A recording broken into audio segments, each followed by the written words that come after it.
Pennsylvania. So But- after they get that one beer, I assume they're allowed to come up again and purchase more beer afterwards, or? Right, so every time that they purchase the tickets, they need to make sure that they have so there's a coupon, they purchase a ticket at a station. And every time they do that, they have to have their wristband. Then they go to the server and they would give the ticket. Now, each one of our servers and our ticket people are alcohol awareness trained, and they've all been trained that if they don't feel comfortable, if that wristband looks like it's loose, or the person that's wearing it is questionable, they will and have asked for their ID again. So what I was getting at is there's no limitation to how many beers that they can have. So, no, but we have had one time where we had to cut somebody off. So that's another thing. We all talk to each other and let them know. When they purchase the tickets, to answer your question, yes, there is a 2 limit. They can only buy 2 tickets at a time. So if they want to buy more, they have to come back and buy 2 more tickets. So I don't know if that answers your question. So you're looking for 1,000 people. Yeah, it's like 800 to 1,000 at most, yeah. Would that be at the fairgrounds, you're thinking 1,000? Yes, yeah. So that's a lot of monitoring of people for your organization. As far as what Commissioner Harmony was talking about, getting over service, keeping track of how many beers someone consumes. And you just kind of rely on the networking of your volunteers to monitor that? So, yeah, so I will tell you that the individuals that are actually serving the beers are professional bartenders. They are the ones that we have doing it. The volunteers are the ones kind of monitoring the area, monitoring the tickets that we're selling. So we depend on them as well. They're 3 individuals that this is what they do. They work at bars and. Have you thought about having a limit? I haven't, but I'm open to doing that, absolutely. And it sounds like you've done this in the past with alcohol sales? Yep. So the first 3 years that we did this, we had it at Fry's Brewery, so we didn't deal with the alcohol license. The next 3 years, we had it at Walkersville Volunteer Fire Company, and had success with it all 3 years. We only had one person we had to cut off at the event, and it was in our 4th year. I will be honest with you, I think it also had to do, we had Rosy Cheeks Distillery there, that mixed drink element, and we don't do that anymore. It's all canned products. So we do Michelob Ultra, Twisted Teas, Surfsides, nothing with an ABV higher than like 5 or 6. It's, Okay. yeah. Beer and seltzers, basically, is what Yeah. your letter Oh, says. yeah. Yeah. Yeah. How many volunteers are you anticipating to help you control service of alcohol? We have 11 that are doing that. We also, and then I think I mentioned, well, I didn't mention, we have a bouncer that sits at the gate of the garden itself. That's what he does for a living. He works at one of the ones in Woodbine, one of the restaurants in Woodbine, and he makes sure that the people coming in and out are, not intoxicated, not carrying their alcohol out the garden. Do you have any law enforcement there for like traffic control or anything like that? We have not needed that, and every time I've contacted law enforcement, they basically tell me we're not going to help. But that's been in Frederick County, which is a combination of Frederick Sheriff's Department and Maryland State Police. And my intention is with Mount Airy, Officer Mike is known by our family, and I'm going to let him know. He already knows, but I'm going to sit down and have a chat with him. But whether or not he's going to be in attendance, I do not know. Do your volunteers have walkie-talkies so they could communicate around the entire fairgrounds when this is going on? We do not have walkie-talkies, but the reason for that is because we do not have, in the past, we do not have the entire area that people are in. It's more confined, and we try to keep it as confined as possible. With the layout of Mount Airy, the only thing that's going to be big is the parking area, but everything, the event itself, is still going to be confined to the stage, the grass in front of the stage, and the beer garden off to the side of the stage. We won't be taking over the entire property. And how big is the beer garden going to be? I don't have the size dimensions. I think I put it in the application, but it's going to be probably a 20 by 40 or 20 by 50 area at most, right next to the stage. The reason we do that is because, to be quite honest with you, sales. If people are in the beer garden or too far away from the activities, they won't go to the beer garden, and I need to make money, so. I'm assuming that you can't consume outside the beer garden? No, oh, yeah, definitely not. Yeah, definitely not. We put signs, so a couple of things that I've written myself a whole bunch of notes, but we have signs all over the place, no outside alcohol. That's from the parking area all through the activity. Around the beer garden, we have signs that say alcohol must be consumed inside the beer garden. I know signage is not the end-all, be-all. We have signs that say 21 to 91, you must bring your ID. We have turned people away because they refuse to give us their ID, and I'm like, well, you know. So if someone snuck in some vodka, and they were sharing it, consuming it, how would you deal? Who would deal with that problem? To be honest with you, it would start with a bouncer, and we didn't have somebody bring in alcohol. We did have somebody who wanted to walk out of the beer garden with his alcohol and didn't realize there were these rules. A lot of people that are coming aren't from Frederick County and Carroll County, and they're not familiar with the rules that we have here. And so he dealt with that immediately and just said, you know, you need to stop. Person got a little irritated that they couldn't walk out. And he explained, we have laws here, so you either need to consume it in there or you need to dispose of it, and it was handled appropriately. So it would start with our bouncer and then go from there. Go from there to where? Me. I am the person. Okay. Mm-hmm. And what would happen in that instance is that I would escort them to their car and ask them to leave Yeah, and dispose of their alcohol. So basically you have one security officer who, Well, we have two, but I put one at the station at any given time, but we do have two. We also have individuals that are walking around, former military individuals that are my security, so they walk around the entire environment, making sure there aren't things like this. okay. Knock on wood, we have yet to find anybody that has a cooler, that they're sitting around there drinking their beers. The thing about the Jeep community, I will tell you, and I know there's always going to be a bad apple at some point in there, and this is our 7th year, and we haven't had a problem. Is there a risk of having a problem? Sure, but Yeah. the Jeep community is one that is very, very dedicated to family and very dedicated to, you know, making sure that Yeah. these events can continue to go on, because if they screw it up, they're not welcome back. What's with the rubber duckies? Oh. So it's a thing. Supposedly, some lady started this like 5 or 6 years ago. She was battling cancer, was in a bad mood, went to a store and bought some rubber ducks and she was a Jeeper, started ducking Jeeps, and it caught on. She has since passed away, but it is a thing that we have It's like a continued tribute to her and to the problems that she. Yeah. There are people who hate it, and there are people who love it. But it's just a fun thing. So you'll see all kinds of, like, you know, if you're a Redskins fan, you'll see an NFL Redskins one. You know, Ravens fan, you'll see a Ravens one. Like, there's all kinds of ducks, not just the little yellow ones. That kind of fits in with your description of the community. Yeah, definitely. There was an event to kind of go on with the community. There was an event in West Virginia, I want to say 2019, where a young boy, Georgie, who was battling cancer, is a St. Jude's patient. He's died, but he was dying, and his last wish was to have a parade of Jeeps to go by his house. We broke the Guinness Book of World Records for a vehicle parade with that event. There was over like 4,000 or 5,000 Jeeps that went by his house. That was awesome. But that just kind of speaks to the community of Jeepers. You know, we're always looking out for each other.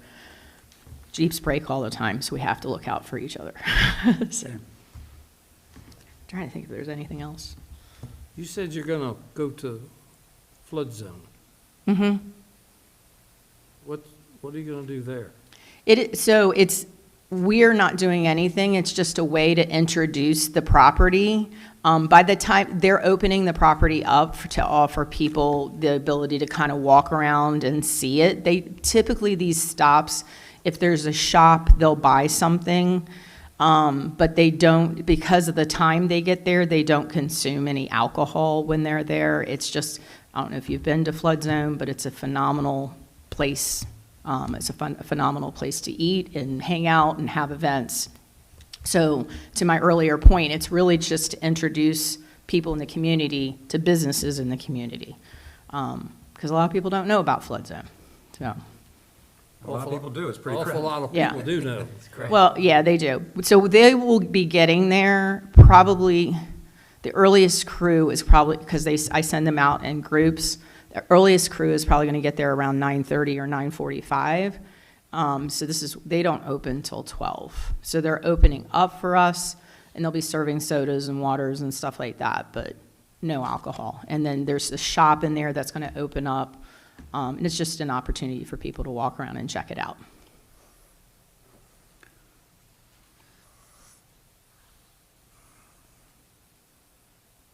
So you've had this every year in Frederick County, Yes, sir.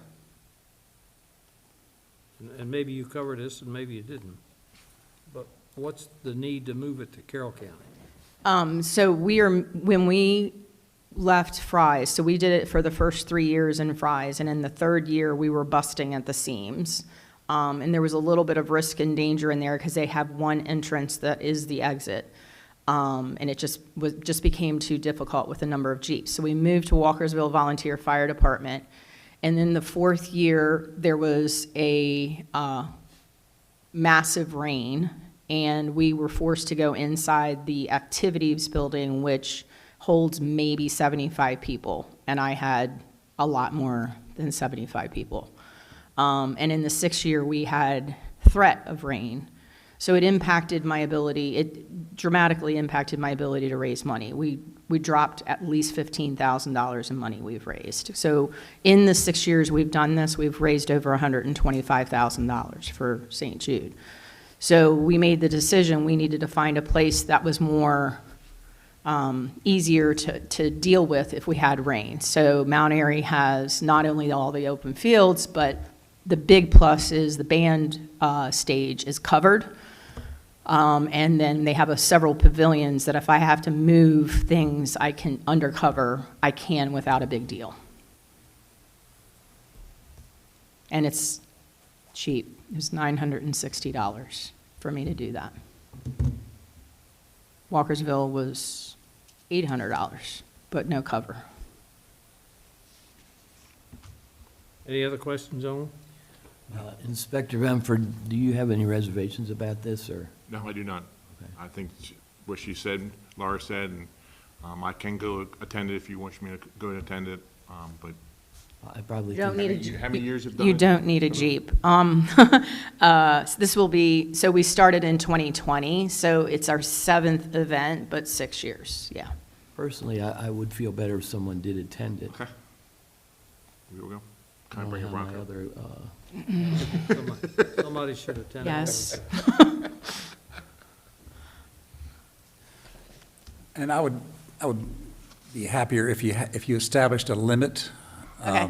It's going to be hard to police that amongst so many people, but at least put it out there to your servers. Let's cut them off at 5 or whatever, just as a benchmark maybe to help. And I would hate to see a problem escalated to you after your bouncer couldn't handle it. Yeah, well, So, yeah. you know, If my maybe, bouncer can't handle it, we have a Maybe one or problem. two more Yeah. bouncers would be a good idea, but that's, it's not a make or break for me. It's, So, and I definitely agree with you. The beer garden, when I have 800 people, might have 30 people in it. Oh, really? Yeah. And last year I was forced to put my raffles and my swag and my band inside the beer garden because of the threat of rain, because I needed my band to be inside. And it dramatically impacts all of those sales because people wouldn't go into the beer garden because they were not interested in being in the beer garden. Yeah. What bands are you having? So this year I have, oh my gosh, the opening band is a local band, and he sits on the board. He's the president of Second Chances Garage in downtown Frederick, which I'm also on that board. And I can't remember the name Oh, of that's the okay. band. But No. the second band is Hannah Ponce, so she's bringing her entire band. Hannah Ponce is an upcoming Nashville recording artist who's going to be playing. The first year we had no band. The first year so how this started, 2020, if you're familiar with 2020 and what was going on in 2020, nothing was happening. And my husband and I went to Ocean City. They had their Jeep Fest down there, which is a 4-day event. And on the way home, I turned to my husband and I said, why aren't we doing this? And in 40 days, we created the first Jeep Fest for St. Jude. I called the owner of Fry's and said, can you help me out? And the owner's then wife said, absolutely. And we made it happen in 40 days, and we raised $7,000 for St. Jude. Very good. And it's just grown since then. Nice to hear. My suggestion to you is that you meet with Mount Airy has their own police force now. Yeah, But you meet with the chief yeah. and make him aware of what's going on. Yeah, And he'll take it so from there. he's been made aware. I just haven't had a one-on-one with him, but he has been made aware. Any objections, gentlemen? No objections? No If not, good luck. We hope Thank you. everything goes well for you. Thank you so much. I appreciate it. I owe you $50. Yes. Thank you. Carroll County Commissioners.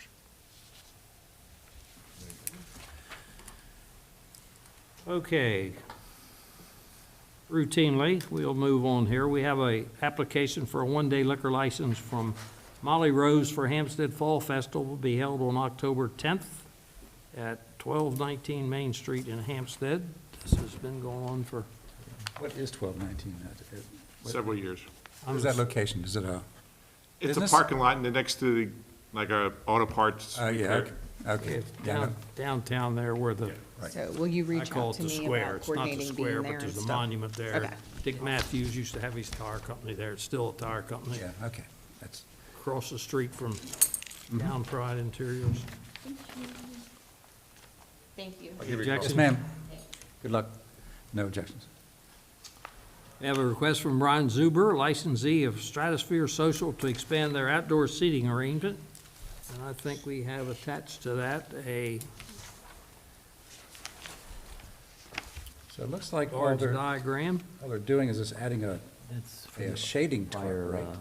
you know, 10 area, yeah, it's covering it's gonna be a little bit bigger than what they had in the past. I mean, yeah, I mean, they take most of the patio anyhow, so, okay. I have no objection. Any objections? No, no.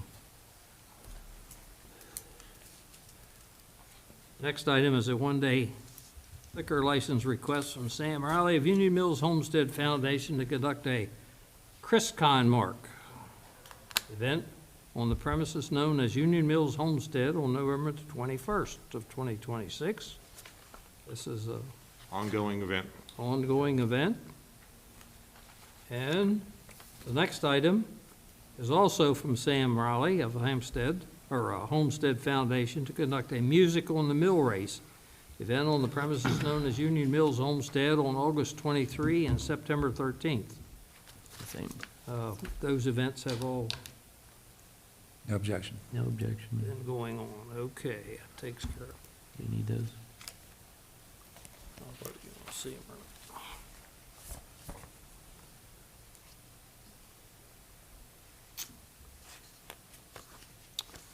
And we have a request from the town of Mount Airy for an Oktoberfest with the below-listed business to participate, including Liquidity Ale Works, The Upper Deck, VFW Mount Airy, and Tony Pazio. The event to be held on October the 3rd, and they have a state-issued permit number NP-10063. That's the state nonprofit festival permit.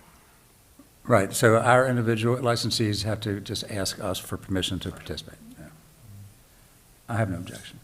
No objection. Objections? No objection.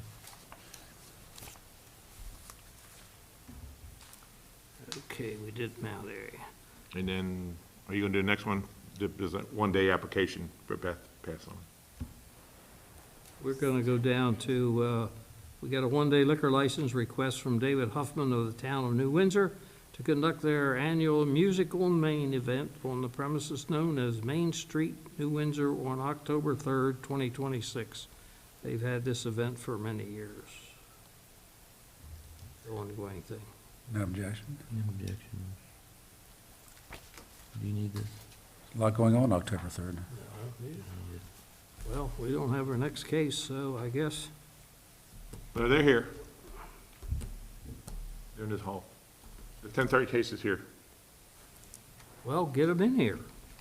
Well, it's, what time is our clock? 10:30, that says 10:37? Does? This is 10:31. That's it, well, Okay. 10:33 or, I don't know.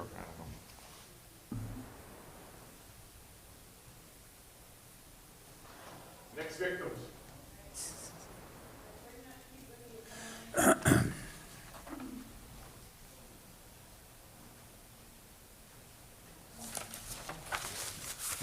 Could have done Spardos. Passing it around to sign in. Go up here, just keep passing that sheet around somewhere, please.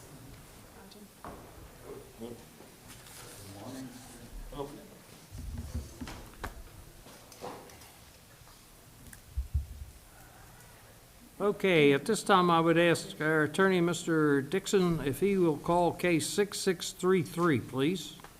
All right, case 6633, an application for the transfer of a Class A beer, wine, and liquor license from Jason Cake for the use of Cakes Liquors LLC, trading as Crossroads Liquors, 625 Baltimore Boulevard, Suite E, Westminster, to Gautam Singh Yadav and Samrat Bell for the use of Go Sam Liquors, LLC, trading as Wright Liquors, 625 Baltimore Boulevard, Suite E, Westminster, in Election District 7. In the file of this matter, we have the following documents. A response to Bethany Henderson's request to various state and local agencies from Belinda Gassell Collections Office. The above referenced establishment does meet the requirements of this office. Signed July 21st, 2026, by Belinda Gassell. There is a response to Bethany Henderson's request to various state and local agencies from Lisa Staley Health Department. The above referenced establishment does meet the requirements of this office.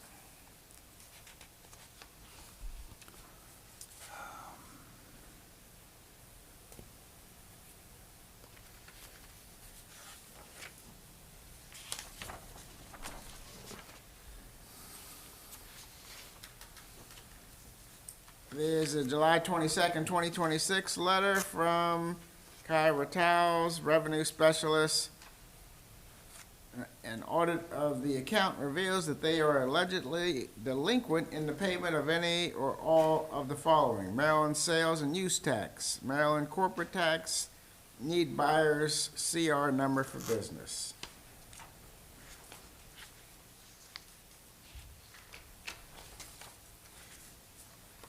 Notice of public hearings were on, in the newspaper July 24th and July 31st.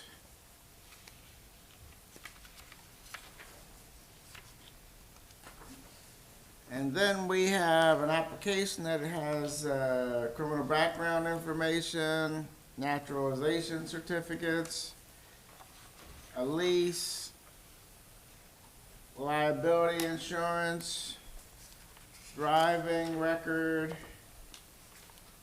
floor plan, SDAT information, other licensed establishments, character references, operating agreement,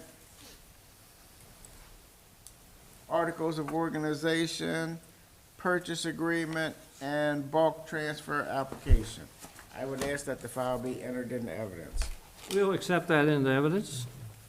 This time, I would ask all those who intend to testify in the case, please stand Raise your right hand and be sworn in by Ms. Beth. Do you swear or affirm under the penalties of perjury that the testimony you're about to give is the truth, the whole truth, and nothing but the truth? You all may be seated.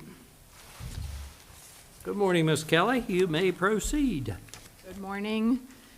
Kelly Schaefer Miller, 73 East Main Street, Westminster, Maryland, 21157. I'm here this morning on behalf of the applicant, Go Sam Liquors LLC, trading as Wright Liquors. Present and seated to my left is Gantam and Samrat, the two applicants. Excuse me. The request today is for the transfer of a Class A beer, wine, and liquor license. This is a transfer of ownership, not a transfer of location. My clients are the contract purchasers of the business. You heard from Mr. Dixon's introduction of the file that we are still working through some issues with the comptroller's office, and we would request that any approval here today be conditioned upon receiving any of those necessary authorizations from any agencies before issuance of the license. We are working through those. The existing license holder, Jason Cake, is present here as well to consent to the transfer.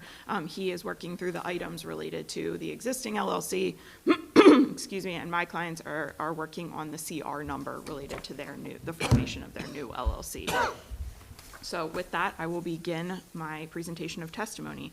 I would first call Mr. Gantam Yadiv. Gantam, you're going to talk into this microphone and project so that the board can hear you, okay? Okay. Can you please state your name and address for the board? Gautam Singh Yadav, and address is 10211 Brandywine Road, Clinton, 20735, Maryland. And can you please spell your name for the board? G as in a Georgia, A as an apple, U as an umbrella, T as in a turtle, A as an apple, M as in a Mary, and the last name Y as in a Yankee, A as an apple, D as in a David, A as an alpha, and V as in a Victoria. Gantam, is it accurate that you have applied for the transfer of a Class A beer, wine, and liquor license for Crossroad Liquors to Go Sam Liquors LLC, trading as Wright Liquors? Yes, And you are the contract purchaser of what is known as Crossroads Liquors, is that correct? yes, If this approval is granted here today, do you intend to change the trade name from Crossroad Liquors to Wright Liquors? yes, Are you a resident of the state of Maryland? yes, I am. Are you a member of Go Sam Liquors LLC? Yes, I am. What percentage of ownership interest do you hold in Go Sam Liquors LLC? 50%. And who are the other members of that LLC? Samrat Will? Okay, so there's one other member who is the other license holder, correct? Or the other license applicant, correct? I'm sorry, he Yes. said Samrat? Yes. Samrat. Okay. And how do you know Samrat? I'm with friend here since 2017. Okay. And do you believe that you know him well enough to enter into a business with him? Yes. Can you explain to the board what you do for a living right now? So I'm a full-time employee for the Jackson Lewis law firm, and also operating a couple of business. I have tech company, which OSS Tech, and also own a motel. And I'm handling daily basis operation, training the team at my properties as well, and also providing the consultant services to the Jackson Lewis companies.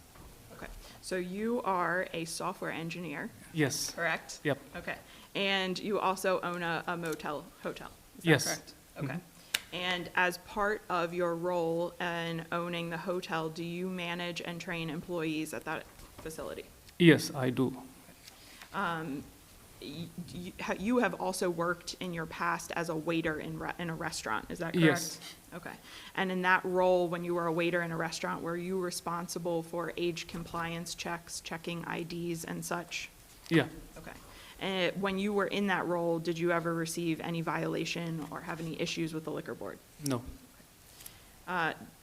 In your experience in training employees related to the hotel, do you believe that that will translate into your ability to train employees for this business? Yes. Are you alcohol awareness certified? Yes, I am. I'm just going to give these both to you at the same time so we have them. I'll reference Samrat's when he testifies.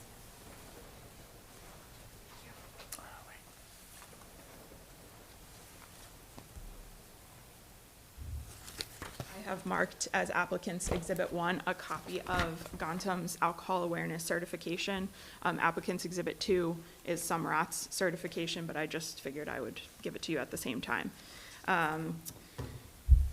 Gantum, at this store, the store you've applied for, currently Crossroads, is it accurate that your role at this store will be manager? Yes, Okay. And in that role as manager, do you expect to be present at the store about 30 hours per week? yes, Do you also plan to hire an additional manager to help at the store? yes. Have you hired anyone for that position? Or are you still looking for someone? We're still looking for, Okay. Would it be a fair statement to say that anyone you hire for that position will have experience in the industry? yes, that's what we're looking. Okay. And how many employees work at this store currently? 3, Okay. Are they all full-time, part-time? they are part-time. Okay. Do you anticipate to have the same number of employees with your ownership of the store? Yes, In terms of operating the store, have you and Sumrat discussed how you will train your employees at the store? yes, Okay. And have you discussed having all of your employees at the store alcohol awareness certified? yes, Is that the plan, to have Yeah. all employees certified? yeah, that's the plan. Okay. In addition to going through that alcohol awareness certification, is it true that you and your other manager will also work with all employees to train them on all of your personal procedures at this establishment? Yes, And as part of that training, will you accept vertical IDs? no, So no, you said no, correct? No, yeah. Okay. And you will ensure, as part of your training, that all of your employees are aware of that policy, correct? that's correct. Is your policy at this store that everyone will be carded? Yes, Now, the store currently has, because it's currently operational, it does have some signage in the windows and near the POS systems indicating some of the policies on age compliance. Would it be your intent to keep that signage or have similar signage to what is at the store currently? possibly to keeping those signage, but if there is any upgrade, we will consider that as well. Okay. Is the floor plan staying the same as it currently exists for the store? Yes, Aside from the change in ownership that's being requested here today, will there be any other changes to the operation of the store? no, Are you aware of the state's attorney's diversion program where this board works with our state's attorney's office to report compliance violations? yes, Will you notify and train all of your employees on that policy? yes, Do you agree to follow the rules and regulations of this board? yes, And you understand that although you've applied for this license as an LLC, that you are individually responsible for purposes of this license, correct? yes. Those are my only questions for Gantum. Commissioners, you have questions of the?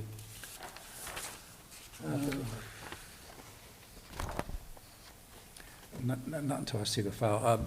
The property's being rented, Yes. leased? Okay. Yes. Are there articles of organization in the file? Yes, the LLC, the operating agreement, and the articles are both in the file. The lease is an existing lease, so there's been an assignment of Okay. lease for the new transferors. Thank you.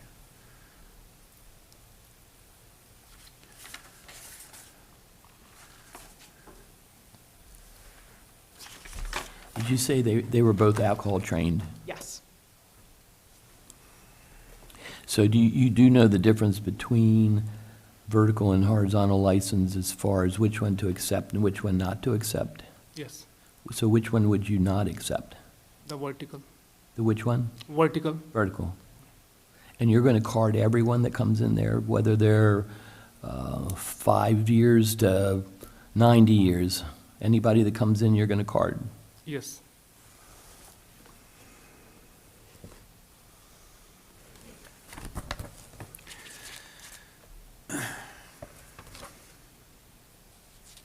Where's the location of, you say you own a motel restaurant? motel, It's not a restaurant, it's just a motel. Just a motel? yeah. Where at? It's in Pennsylvania, Newcastle. Newcastle, Pennsylvania? Yeah. How long have you owned it? A year. Just a year? I believe Ms. Kelly said that you have waiter experience? Yeah, I have. How long ago and where? It's in New York. There's a restaurant called Spice Symphony on 31st East Village. I was a waiter. It's like 7 years ago. And I assume they served alcohol. Yeah, they serve alcohol. They have a full bar. Have you ever had an alcohol license before anywheres? No, this is first time.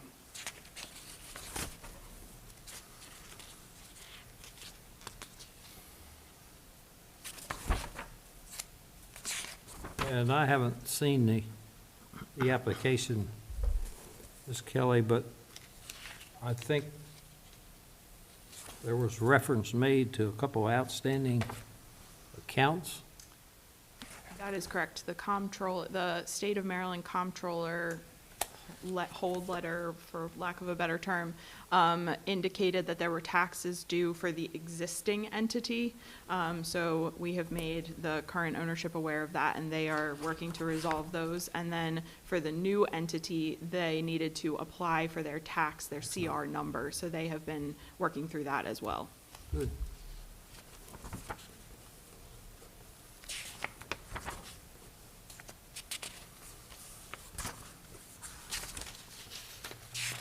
And this location is in the strip center where the firehouse subs are, and Yes, that is correct. Auto It's where parts on there's the that other pet end. store, and I think Roberto's Pizzeria is still there, if I, Yes, it's still okay, there. is it still there? Yes. Joseph Banks, that store still there? No, No, I think that moved. Banks is gone. Yeah. There's a Five Below Verizon store, I think. I get these shopping centers, the strip centers mixed up. with I this. will admit to you, I cannot remember all their names because they're all called like Westminster something. Crossroads Crossroads, yeah. Shopping Center. There you go. And we're- and- The police office, 26 years, so. Okay, Westminster, okay. that's the reason I know the I'm names. not gonna, I identify by the location of the retailers, not the names. Not the food place? I'm not the food And the place. I food can tell you. places, yes. The only one I'm really familiar with is Mr. Bear's original shopping center. Carroll Plaza. No, not Carroll Plaza, the original shopping It's the center. original shopping center, Carroll Plaza. No, You're arguing with the wrong guy. Right. The Westminster Shopping Center. do what? He doesn't know the name of it either. Westminster Shopping Center, I guess, is the original shopping The center. other one I know is they just put a boot barn on the Oh, yeah. 140. That's Westminster Shopping Center. That's the original. Yeah. Gentleman by the name of Scott S. Bear built it. You all don't know who Scott S. Bear was, but anyway, Air truck. nope, doesn't even spell the name the same. Development Corporation of America. Is that when we had tablets? What? Own tablets? So how many, Spell your last name. He also owned National Advertising, started. It's on the agenda. it's on the agenda. How many, Kelly, I'm just killing Spell time. your last name one more time. Yadav. You have it? it's on the agenda. How many hours do you anticipate working at this liquor store? 30 hour. Or we, 3 hours. Yeah, per week. How many hours do you work at your motel? I just operate online. You just work it online? Operating online, and because I have family member who operating the hotel, and I'm just guiding and training the stuff. Okay. When you have a dispute between you and the other member of your LLC, since you're 50/50 members, how do you resolve that dispute? Is it in your operating agreement? Do you flip a coin? Do you have an idea? I mean, there's a possibility to having distribute, but if I write something into the operating agreement, that does not prevent the distribute. But we have a mutually understanding, like we are good friend from long time. Good. So it's- I'm sorry, I didn't read the operating agreement, so I was just wondering if perhaps there was something that was in there. 'Cause So we have a mutually understanding, a very good understanding like Okay. brothers. Okay. So we just decided like, the big brother can say and small just follow that path. Okay, And you that don't way- expect that to happen, is Yeah. what you're telling We me? did not accept. Okay, all right.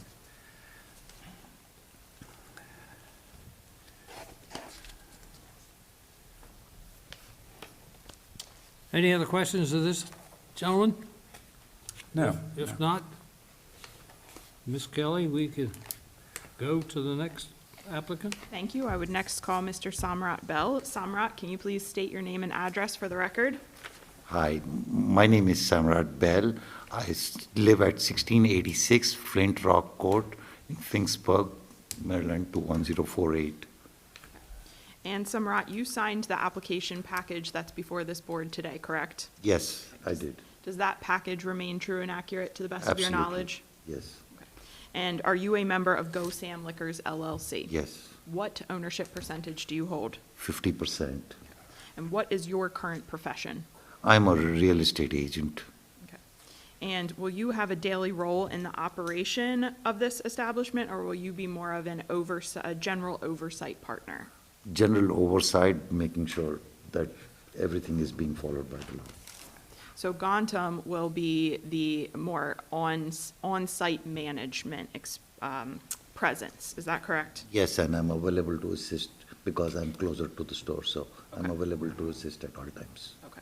And make sure that when you're answering me, I Oh, know I'm it's, so I know sorry. it's kind of I'm so weird to sorry. not look at me, but look at them and Okay. talk into the microphone, okay? Are you alcohol awareness certified? Yes, I am. Okay, and I have passed up to the board what is marked as applicant's exhibit 2, which is a copy of your certification, okay? And I guess I should ask that both applicants exhibit 1 and 2 please be entered. We'll accept them. Thank you. Samrat, have you been present and heard all of the testimony during today's hearing? Yes, I have. Was all of the information provided accurate related to the required training protocol for your employees? Yes, And this training and the policies that Gantam just testified to are things that you and he worked together to agree on and will regularly consult on, is that correct? yes, that's correct. And you understand that although this license has been applied for as an LLC, you are individually responsible for purposes of this liquor board and this license? Yes, Are you familiar and do you have a copy of the Carroll County Liquor Board's rules and regulations? yes, I do. And are you willing to comply with all of those? Absolutely. That concludes my testimony of Mr. Bell. I also have all of our character witnesses as well. Mr. Bell, do you anticipate working in this liquor store at all? As the need arises, yes. And what would your position be? Assistant manager? Do you have alcohol experience? Selling alcohol? No, Bartender, No. server, anything? No. Okay.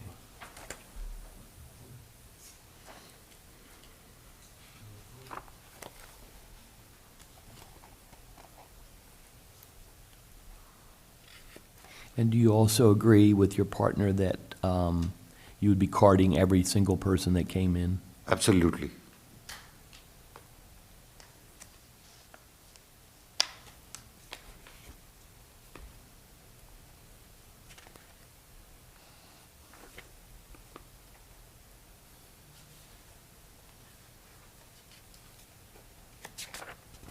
And you have a policy, no vertical license? Beg your pardon? Is your policy no vertical license also? Yes, no vertical license.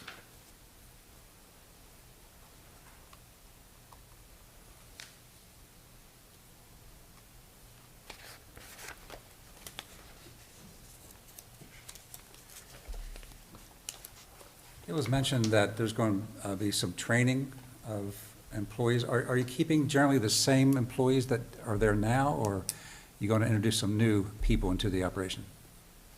Oh, we're gonna keeping some of the employee, and we are in the process to hiring a new employee, which Okay. we also require to have the training before they enter into the business. So the ones that are there now are alcohol management trained? Is that, yes? I don't know that we I'm can not say that aware for of it. certain. Okay, but you intend to have all of your employees alcohol Yes. management trained? Yeah, that is my intention.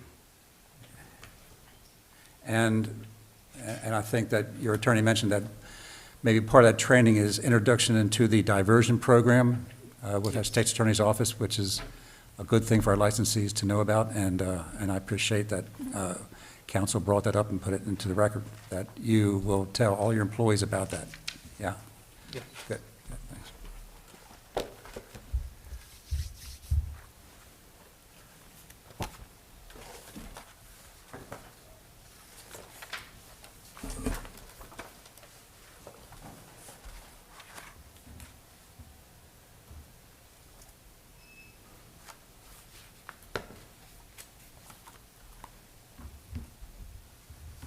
Any other, excuse me, any other questions of this applicant?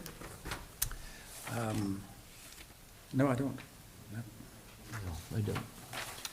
With that, you can call your character witnesses, please. Thank you. I would first call Miss Anjali Aurora. Anjali, you can sit up here if that's more comfortable to sit, or you can stand, whatever's your preference.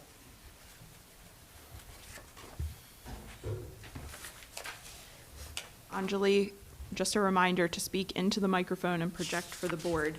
Can you please state your name and address for the record? My name is Anjali Arora. My address is 34 Kate Wagner Court, Westminster, Maryland 21157. Can you please spell your name for the record? A-N, J as in Jack, A-L-I, last name Arora, A-R-O-R-A. And you are here as a character reference for both Samrat and Gantam, is that correct? That's correct. Okay, so we'll go each by each. So how long have you known Samrat? I know Samrat for last 28 years. And in what capacity do you know Samrat? He's my son-in-law. Okay, So they've been married 23 years and they dated 5 years. okay. And in knowing him, have you found him to be an honest and reliable person? Yes, he married my daughter. And do you find him to be a fit and proper person to hold a liquor license? Yes, I do. Okay. Are you familiar with the Crossroads store? Yes, I went there. Do you think that it will be a benefit to the public to continue having a license at that location? Definitely, yes. Thank you. Now we're going to ask you the same questions, but related to Gantam. So how long have you known Gantam? Gautam moved from New York straight with us because we were family friends 10 years ago. Okay. So you've known him socially for about 10 years? Yes, Okay. And in your experience with him, have you found him to be an honest and reliable person? definitely, yes. Do you believe that he is a fit and proper person to hold a liquor license? Yes, he is. Okay. Those are my only questions of Anjali. Questions, Ellen? I have none. Now's your chance. My son-in-law. You're under oath. No, I don't have a son, so we have 2 daughters. He's I don't even consider him son-in-law. He's my son. He's been there whenever I needed him. So he's my son. Thank you. Thank you both You're for testifying for both of them. Thank you. I would next call Mr. Kevin Aurora, and he's welcome to sit up here. Kevin, if you'd like to sit up here. Thank you.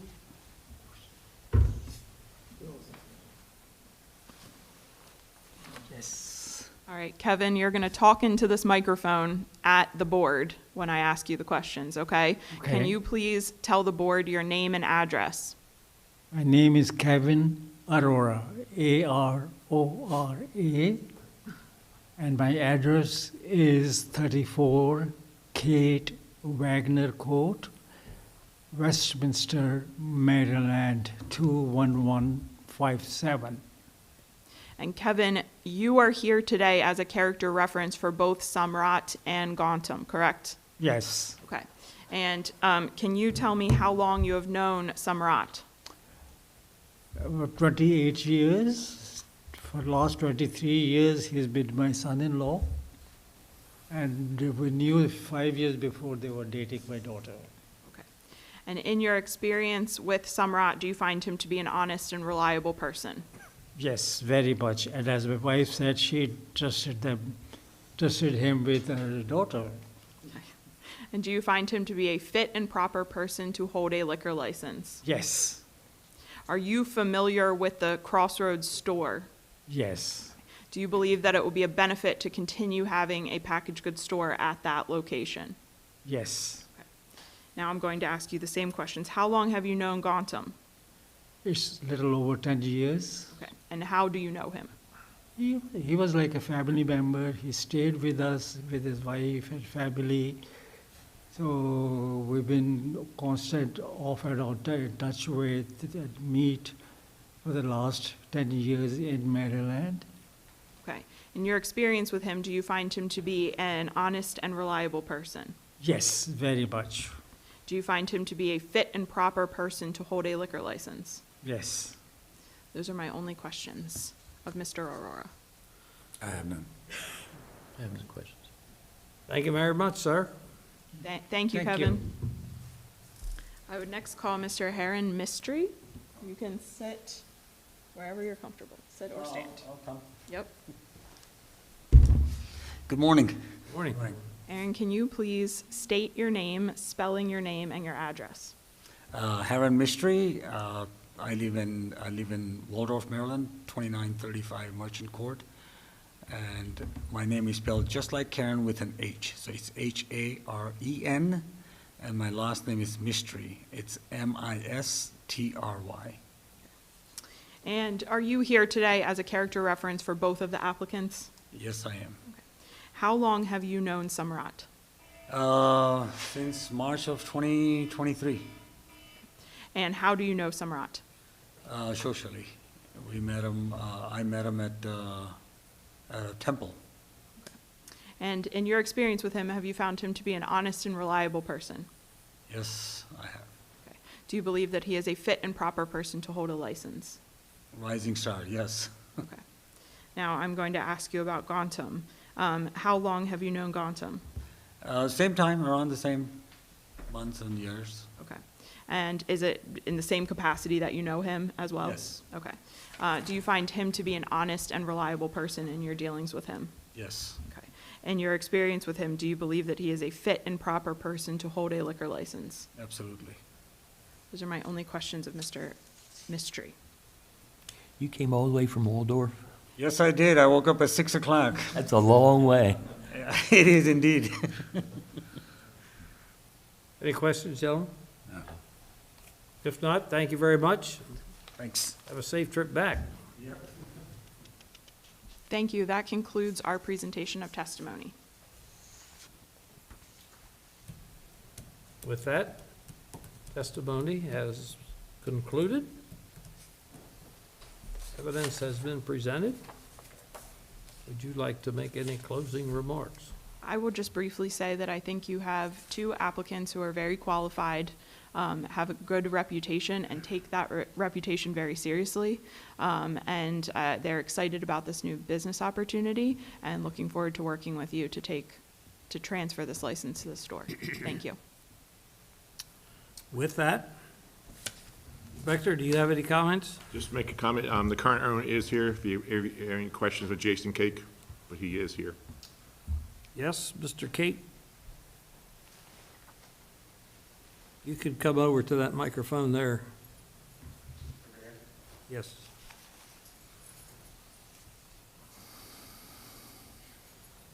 State your name and address for the record. Jason Cake, 10319 Malcolm Boulevard, Cockeysville, Maryland. And do you agree to the sales of this establishment? I do, yes. Questions, gentlemen? We've been advised that you're trying to resolve some existing issues with the state of Maryland in order to facilitate the sale. Is that correct? Correct. That's all I have. Thank you, sir. All right, thank you. With that, evidence and testimony is now closed, and we will as a commission, discuss the merits of the case, and hopefully come to a resolution of the request. Gentlemen? Let me say this, is I think both these individuals are very responsible, very professional individuals. They have an excellent policy or starting policy of checking all IDs, carding everyone. We always appreciate that. I will say that Carroll County takes sale to minors very serious, and usually it's a cause because of no training from the owners of the establishment. So I would encourage you to have a training protocol, and make sure your employees understand your policies very well. So with all of that, I have a positive feedback for this. Mr. Chairman, I would agree with all the comments made by my fellow commissioner. Ms. Miller, through her presentation, has, as usual, introduced evidence that makes me comfortable with the policies that her client is going to pursue should we issue this license. Your attorney covered all the spots that I look for in testimony, and I agree that you would be fit and proper individuals to hold a liquor license in Carroll County. Your witnesses persuaded me that you're fit and proper, as well as the comments of your attorney. Thank you. And like Commissioner Harmoning, I'm very happy to hear about the policies that were enumerated in the testimony. And I'm also happy to hear that one of the licensees intends to spend a fair amount of time on premises. Not all our licensees do that, and so we do like to see a licensee show up. So thank you for that. If there's unless there's any other comments, I'm prepared to make a motion, Mr. Chairman. Chair will entertain a motion. In case 6633, I move that the application of the applicant sitting before us for a transfer of a Class A beer and wine liquor license be approved, subject to the condition that all inspections and all issues raised with the state of Maryland regarding taxes and so forth are satisfied before the application is processed by this office. Is there a second? I second that. Motion's been properly made and second that the application for the transfer of a Class A beer, wine, and liquor license from Jason Cake for the use of Cake Liquors LLC, trading as Crossroads Liquors at 625 Baltimore Boulevard, Suite E, Westminster, Maryland, to Gautam Singh Gada and Samrit Bale for the use of Gosam Liquors LLC, trading as Wright Liquors at 625 Baltimore Boulevard, Suite E, Westminster, Maryland, and Election District 7 be approved, pending the completion of all outstanding requirements for permits and so on and so forth as discussed. Is there any further discussion on the motion? No. All those in favor signify by saying aye. Aye. Opposed, no. So ordered. Congratulations, gentlemen. Thank you. Thank Thank you. you Best all. wishes and good luck. Appreciate it. Thank you. We will take a 5-minute recess.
At this time, I would ask Mr. Dixon if he will call our case 6632, please.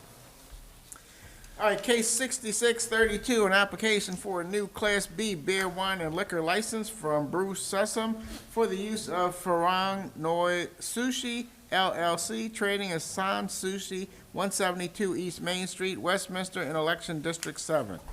In the file of this matter, we have the following documents: certificate of completion, Bonsones Sessom.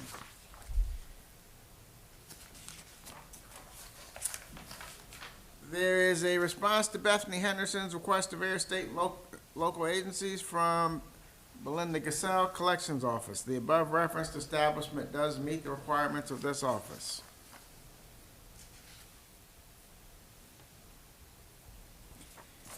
There is a response to Bethany Henderson's request of various state and local agencies from Lisa Staley, Health Department.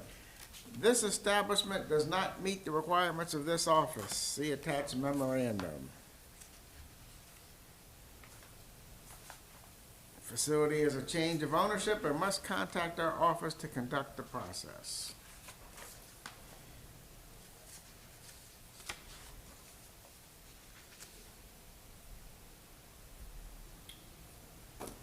There's a July 21st, 2026 letter from Bethany Henderson to Kelly Schaefer Miller and Bruce Sessom.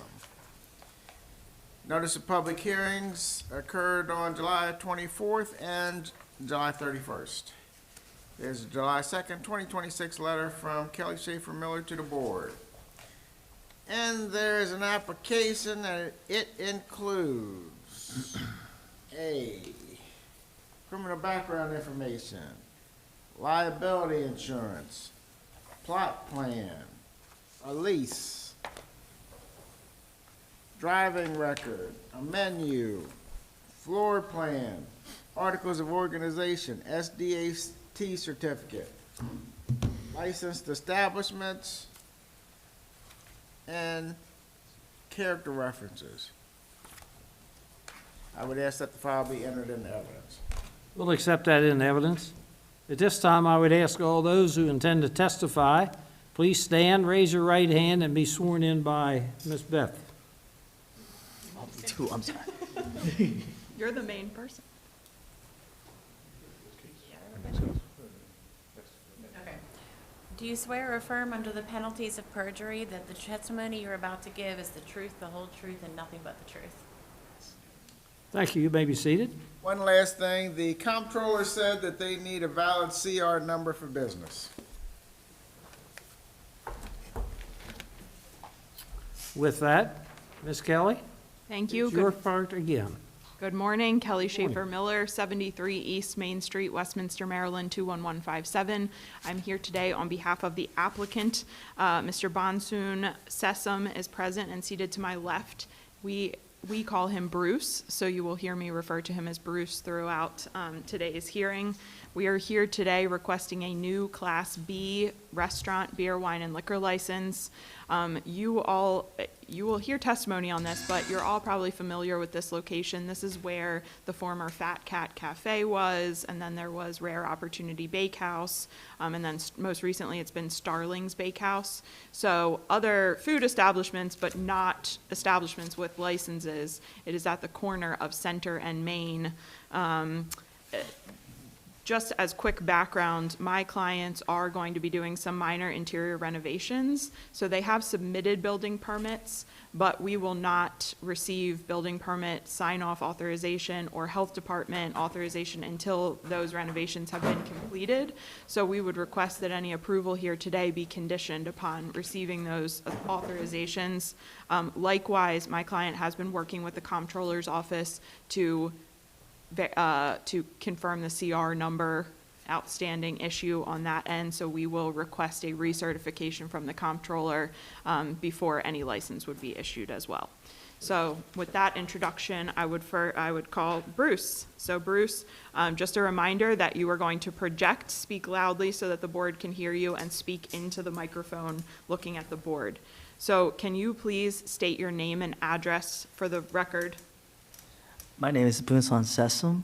My address is 3020 Peppercorn Road, West Friendship, Maryland, 21794. And can you spell your name, please? My name is spelled B as in boy, O-U-N-S-O-N-E, Sessom, as in Sam, E-S-U-M. And Bruce, are you a resident of the state of Maryland? Yes, You just heard my description of where this location is for. Was that accurate? yes, Okay, so the location address is 172 East Main Street, Westminster, Maryland. Is that correct? yes, And you will be leasing the space. You do not own the building. Is that accurate? yes, You heard me describe your submittal of permits to go through some interior renovations. Is that all accurate? yes. Okay. Do you have a hopeful opening date? Fall, So fall of this year, pending receipt of building permit Excuse authorization. me a minute. Mr. Bruce, you can pull that microphone close to you so you don't have to keep leaning over if you want. Thank you, sir. Pull it there so you can be comfortable. Okay, so hopeful fall pending building permit authorization. Is that correct? yes, Okay. And Bruce, do you have experience in the restaurant industry? yes. Can you please briefly explain that to the board? I have over about 30 years plus in the restaurant business, running, from ordering supplies and menu designs and all the stuff like that. So in your experience, you have management experience, Yes, is that management, correct? yes, Okay. And does part of your experience also include having to, or ensuring age compliance? yes, And when your experience, your 30-plus years of experience in the restaurant industry, has that been at restaurants that have alcoholic beverage licenses? yes, Have you ever held a license before? no, Okay, so this would be your first alcoholic beverage license, correct? yes, Do you have anticipated days and hours of operation for this location? 6 days, close on Monday, and Let's walk through it one at a time, Uh-huh. perhaps. That would be helpful. So 6 days a week is your anticipated schedule. You would be closed on Monday. So the days of the week would be Sunday through Tuesday, correct? correct. Okay. On Sunday, what are your anticipated hours of operation? Sunday, we're going to do 3 till 9. Okay. On Tuesday, Wednesday, and Thursday, what are your anticipated hours? Be 11 till 9, And on Friday and Saturday, what are your anticipated hours? 11 till 9:30. Okay. There was a menu that was submitted with the application package. Is that a reasonable depiction of what you plan to serve? Yes, Okay. You might tweak that a bit as you begin operations. Is that accurate? yes, The concept for this restaurant is an elevated sushi restaurant. Is that correct? yes, You have depicted the floor plan in the application package. Most of the seating is indoors. Is there also an outdoor patio for the facility? yes, Okay. Is it accurate that there will be some tables and chairs on the outdoor patio as well? yes, Now, I'm not sure how familiar the board is with this location, but if you can try to visualize it, that patio is you go up the front stairs, and it's like the front porch of a house, really. Is that correct? Is that a correct description, Bruce? yes, Okay, so it's elevated, it's attached to the structure, and it has like a railing around it, correct? yes, Okay. That's where any patio seating would be provided, is that correct? yes. Okay. Is that going to be table seating or just chairs sitting out there? I'm sorry, there will be some tables with seats out on the patio, is that Okay. correct? Yes, Okay. And is it the business plan that all tables, both on the patio and indoors, would be served by a server? yes, Okay. You have applied for this license under Ferran Noah's, Noi, Ferran Noi Sushi, I always pronounce that wrong, LLC, is that correct? yes, Okay, and is it accurate that you are the sole owner of that LLC? yes, And it's accurate that that establishment will operate under the trade name of San Sushi? yes. Can you explain to the board what your role at this location will be? I'll be chef, manager, And owner? owner, correct? yes, Okay. So owner, chef, and manager? Okay. Will you be the only general manager of this establishment? No. Who else? Do you have another general manager in mind? Yes. And who is that? Anita Okay. Wong. No. Okay. I'm And- sorry, who? Anita Oh, Wong? Anita, okay. Thank you. And does Anita have experience in the restaurant industry? Yes. Okay, she's also present here as a character reference as well, so if you have any questions of her, you can ask those. Bruce, I handed to Mr. Dixon what I'd marked as applicant's Exhibit 1, which is a copy of your alcohol awareness certification. You are, in fact, alcohol awareness certified, correct? Yes. Okay, and Anita also is that accurate? Yes. Okay. In managing this establishment, will you be responsible for helping to develop and train employees? Yes. Is it accurate that upon opening for business, every employee who's responsible for serving food and alcohol will be alcohol awareness certified? Yes. From opening forward, if you have the need to hire additional employees, is it accurate that a new employee would be hired, and if they are responsible for service, you would ensure that they are certified within a month of hiring? Yes. Now, in addition to requiring the certification, you also have a plan and policies for your employees in-house, correct? Yes. What is your policy on the acceptance of vertical IDs? We don't serve, but we card. Okay, Yeah. so you will not serve a vertical ID, is that accurate? Yes. Okay. And will you be implementing a card-all policy? Yes. Will you have a shadowing period where a new employee works with a more experienced employee? Yes. Approximately how long would that be? Like 5 to 7 sessions. 5 to 7 shifts? Shift, yes.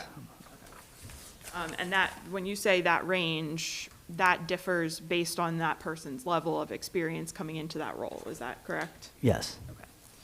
As part of your training of new employees, will you notify them on the rules and regulations of this board?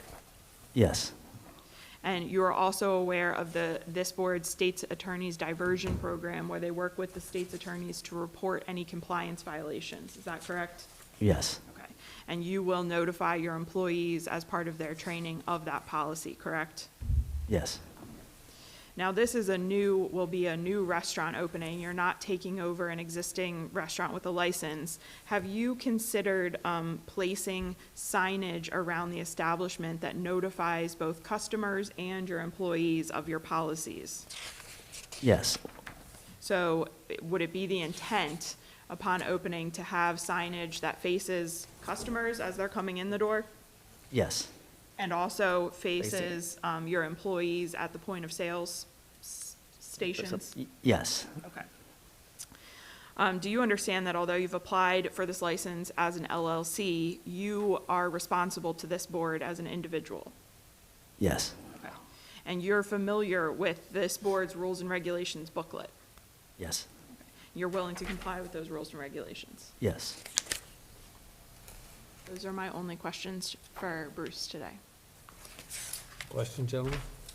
What, tell me about your liquor, your past liquor programs that you've worked with, your restaurants that you've worked with. Tell me about them. Oh, it was a family-run business. I was partially responsible of running the actual restaurant. Okay. And I deal with reps and see what they need and all stuff like that. Was that in our local area, or? That was in Baltimore County. So. Baltimore County. What was the name of that place? San Sushi 2, Taiwan On. Okay. You say Sanskrit? San Sushi 2, Taiwan San On. Sushi 2, TOO. How long did you work there? I worked there about 20 years, more than 20 20 years? years, yeah.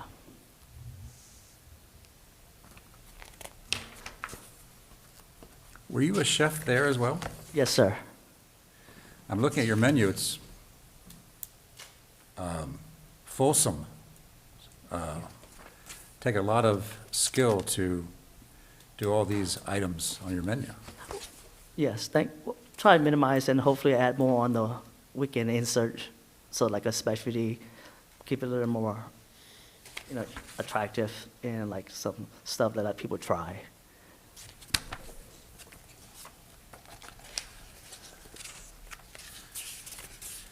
Will anyone else be working in the kitchen besides you, preparing the sushi? So far, this will be Anita and I, and we're going to hire more, we'll try to hire people. You said Anita and you? Yeah. Yeah, okay. Yeah, okay. And how do you know Anita? First as a customer friend, and then, And now she's your girlfriend, correct? yeah, my girlfriend. I'm not allowed to say that or not. They can't like read between the lines, so Right. I'm just making, you kind of like left out like ... so I just finished it for you. Sorry.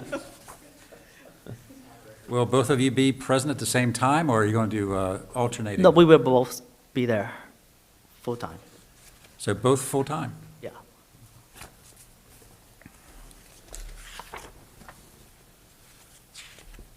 And you'll be closed on Mondays, you said? Yes, sir. Okay.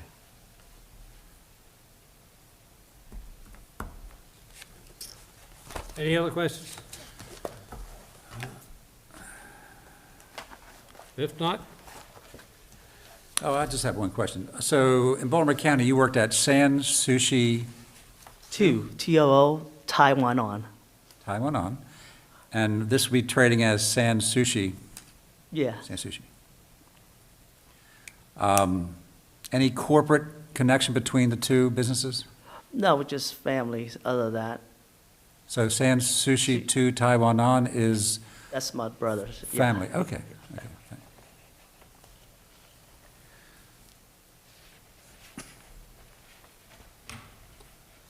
Ms. Kelly, I assume the certificate of completion, I'm not very good at pronouncing names and so forth, but BounSone. That is Bonsoon, who's present and seated next to me. His nickname is Bruce. Okay. I had to say something, these guys I- talk all the time. We appreciate your diligence and No other questions? No. Character witnesses, or you may move on, please. yes, I would next call my character witnesses. Who wants to start? Frank? You want to start us off? Just sit up here. Frank, can you please state your name and address for the record, spelling your name? Sure. Frank Lunacek, Lunacek, 3638 Winter Laurel Terrace, Olney, Maryland, 20832. And Frank, how long have you known Bruce? Oh, wow, 15 plus years. How do you know Bruce? Mainly customer, and then socially known him, and then later on Anita. In your experience with Bruce, do you find him to be a fit and proper person to hold a liquor license? Yes, I do. Do you believe that he is an honest and reliable person? Yes, I do. Are you familiar with the location that's been applied here today? Yes, I do. Do you believe that it will be a benefit to have a restaurant with an alcohol beverage license at that location? Yes, I do. Those are my only questions of Frank. Have you eaten any food he's made for you? Oh, my gosh, I can't get enough of it, but I don't like going there because they never allow me to pay. And I told them, you're never going to make any money in this business. You got to make me pay. But yes, And that's fantastic. good to know if he doesn't make you pay. Yeah, well, Don't spread that, Frank. no, no. I have no question. Thank you, sir. Thank you. you, Frank. Anita?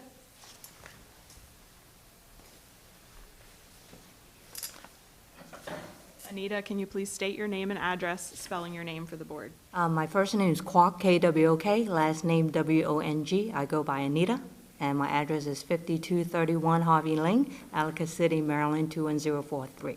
Are you the Anita that we've been talking about during this hearing today? Yes.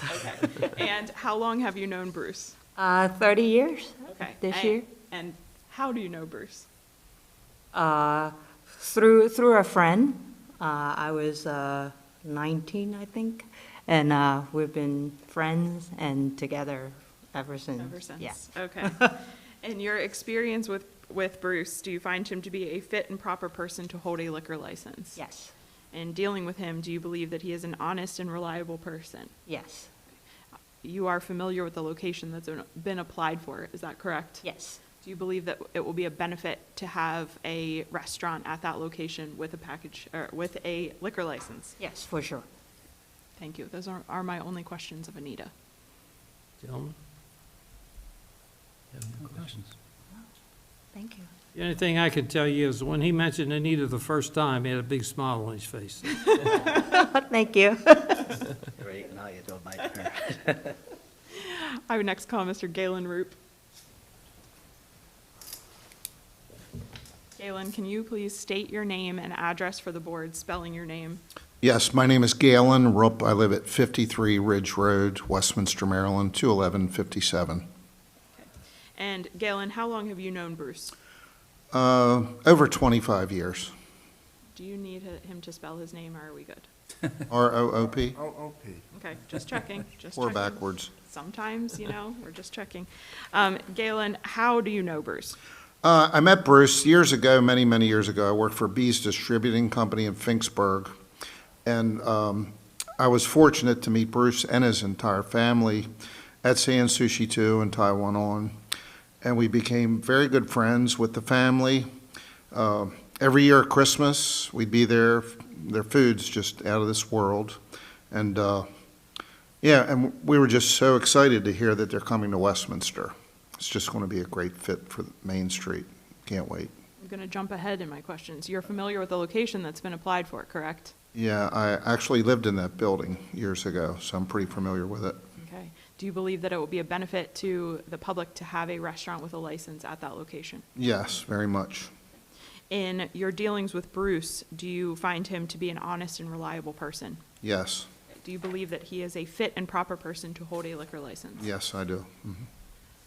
That concludes my presentation of testimony. Questions of Mr. Roop? No. Questions? R-O-O-P. Yeah, Thank you, sir. Thanks, Galen. thank you. With that, evidence testimony is now concluded. Would you like to make any closing remarks? Thank you. I think you have a very qualified applicant here with extensive experience in the industry. I can speak personally that I'm excited as a operator on Main Street to have a sushi spot coming to Main Street.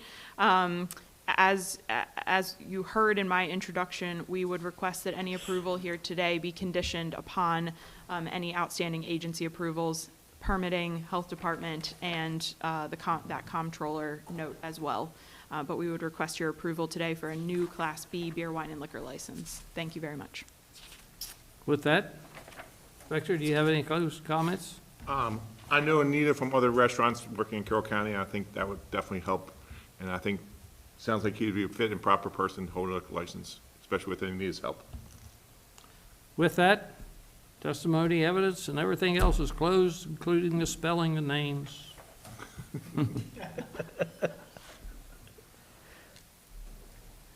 Hopefully, we will come to a resolution and a decision. Gentlemen? Mr. Chairman, I think it's pretty clear that the applicant is very experienced in the restaurant industry, and especially in the sushi industry. We've heard testimony under oath that he is an excellent chef, and that is always nice to know. I agree with counsel that it's always great to have a nice, good, high-end sushi restaurant nearby. So obviously, I'm in favor of the application. Your character witnesses were very convincing, and they knew you better than many character witnesses do for long periods of time and close associations. So I am in favor of the application. I think you are a fit and proper person. I think you're an honest person, and I think that you will do very well, and I endorse the application. Well, I agree with everything Commissioner Barnhart just said. I find Mr. Sassoon to be very fit and proper to run a restaurant and to deal with liquor issues. So at that point, Chairman, I'm ready to make a motion. Please do. I make a motion to approve The application for a new Class B beer, wine, and liquor license from Bruce Sassoon for the use of Farang Noi Sushi LLC, trading as San Sushi, 172 East Main Street, Westminster, in Election District 7, with one exception, that all the permits are fulfilled. I second that motion. Motion's been properly made and seconded that this commission approve the application for a new Class B beer, wine, and liquor license from Bruce Session for the use of Faring Non Sushi LLC, trading as San Sushi, 172 East Main Street, Westminster, in Election District 7. All those in favor signify by saying aye. Aye. Opposed, no. So ordered. Congratulations.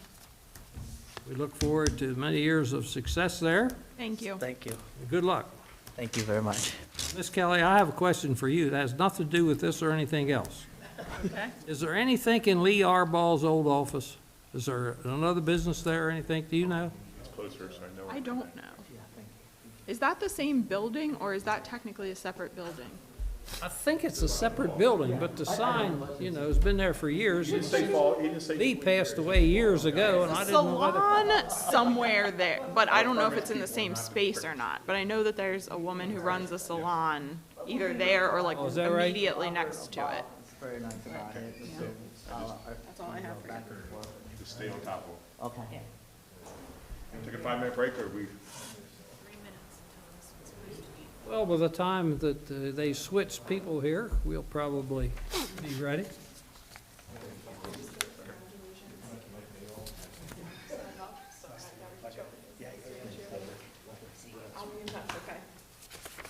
we have Mr. Johansson back there? He's for the next one, I think. Yes? Yeah. Oh, that's right, that's right. I was gonna call on that gentleman in the back. He's the only one that haven't said anything all morning, whether he wanted to say anything or not. I'm very quiet. Okay. You're just waiting, right? Yes, I am.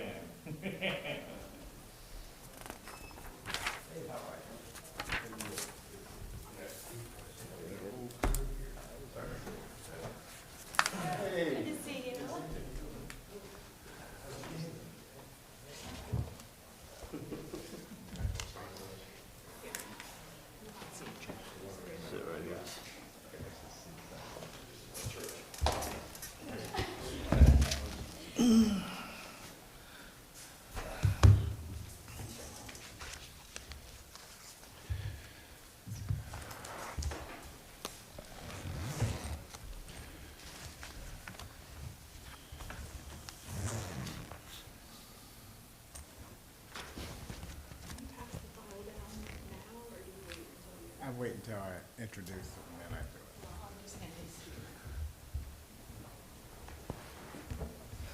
Okay.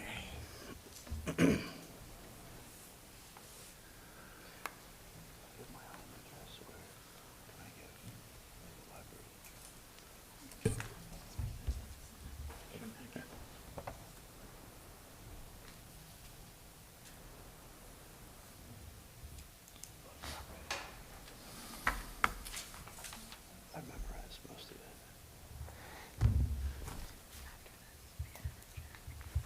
Yeah, I told us.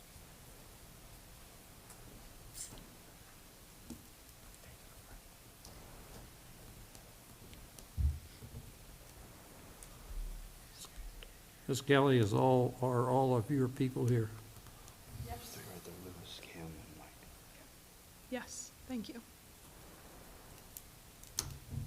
With that, Mr. Dixon, would you call case 6631, please? All right, case 6631, an application for a new Class BR beer, wine, and liquor license from Chad Ferrari and Andrew Schuster for the use of the Corner Ledger LLC, trading as the Corner Ledger and the Archives, 6 West Main Street, Westminster, in Election District 7. In the file of this matter, we have the following documents.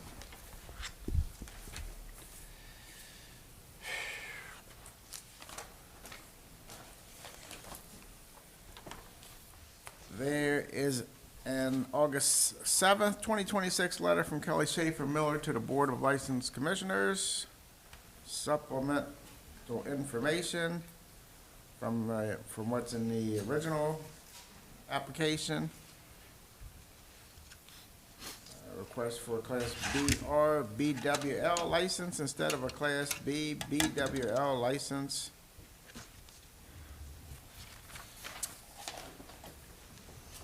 Then we have an application. Oh, comptroller says there's a need, they need valid CR number for business.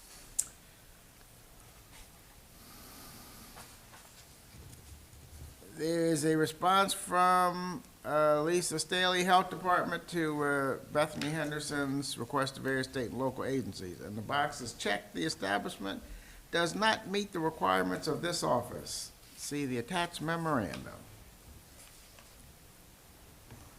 Facility is a change of ownership and must contact our office to conduct this process.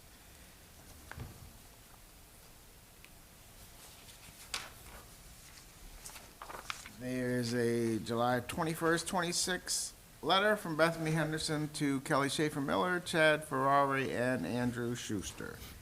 Notice of public hearing was July 24th and July 31st.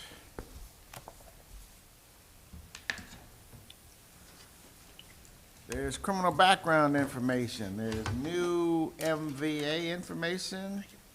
The application has workers' comp insurance, a menu, floor plan and plot plan, operating agreement, adjacent licensed establishment, SDAT information, articles of organization, and character references. I would ask that the file be entered into evidence. We'll accept that into evidence. At this time, I would ask all those who intend to testify, please stand, raise your right hands, and be sworn in by Ms. Beth. Come on, Dave, stand up. They're going to ask you a question. Just stand up. Do you swear or affirm under the penalties of perjury that the testimony you're about to give is the truth, the whole truth, and nothing but the truth? Thank you all. You may be seated. Ms. Kelly, I guess you're on again. Thank you. Good morning again. Kelly Schaefer Morning. Miller, 73 East Main Street, Westminster, Maryland, 21157. I'm here today on behalf of the applicants. I have seated and present with me Mr. Chad Ferrari and Mr. Andrew Schuster, the two applicants for today. We are here today requesting a new Class BR beer, wine, and liquor license. We did amend the application from an original request for a Class B beer, wine, and liquor license to the BR class. You all, I am sure, are familiar with this location. It is what has most recently been Johansson's Restaurant. It's the intent of my clients, and you'll hear testimony today, to reopen it as the Corner Ledger and with an additional trade name of the Archives, which was also in that supplemental information provided. Tell me if I get this wrong, but the concept here is for an American gastropub. The conditions of approval, as you heard Mr. Dixon state with his introduction of the file, we anticipate needing a final health department authorization on the issuance of the license, anything necessary from building permits, and my clients have been working with the comptroller's office again to resolve the CR number that we see as being an easy checklist. So with that said, I will begin the testimony here today. So I would first call Mr. Chad Ferrari. Chad, can you please make sure you're speaking loudly and into the microphone? State your name and address for the record. My name is Chad Ferrari. I live at 170 Pennsylvania Avenue, Westminster, Maryland. And Chad, are you a resident of the state of Maryland? Yes, I am. Okay. Are you a registered voter and taxpayer in Maryland? Yes, ma'am.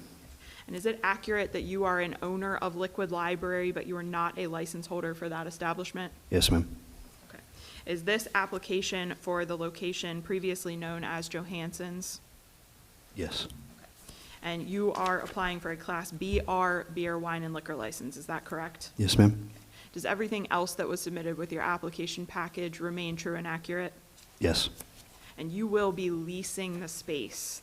You do not own the building, is that We- correct? We do not own the building, yes. Okay. Now, I have provided to Mr. Dixon, and I apologize for providing these today, but we just finalized this morning some of the documents. So I have provided the finalized lease document, which I've marked as applicant's Exhibit 1, which you all should have up there as part of the package. And Chad, to go back to you, do you have an anticipated opening date for your new restaurant? We're hoping for mid to late fall. Okay. Again, pending any approvals that are necessary, is that correct? Yes, ma'am. Okay. And do you have experience in the restaurant industry? Yes, I do. Can you please briefly explain your experience to the board? For the last almost 3 years, I've been an owner, operator, and manager at Liquid Library. But before that, since I was 18, I've been in a restaurant in some capacity up until current. So any job from a busboy up to general manager. I was the GM of Rock Salt prior to moving in with Drew and doing the Liquid Library currently. Before that, most of my experiences in bartending, various places, but it's mostly been in Carroll County for the last 25 years. And in that experience, this probably goes without saying, but part of your role, you had to deal with age compliance checks and training of employees, is that correct? Yes, ma'am. What are your anticipated, if you have them, what are your anticipated hours and days of operation for this new restaurant? Right now, we want to go Wednesday through Sunday from noon until closing, 2 a.m. Okay. And you submitted a sample menu with the application package for this board. Is it your anticipation that that menu will be substantially similar, but will be modified as you open and kind of figure out the dishes that will be served? Yes, ma'am. Okay. The floor plan that was submitted with the application is similar to what the board would have seen when this was operating as Johansson's, is that correct? Absolutely. Okay, there is no outdoor seating at this location, is that correct? No, ma'am. Is it your intent that all tables will be served by a server? Yes.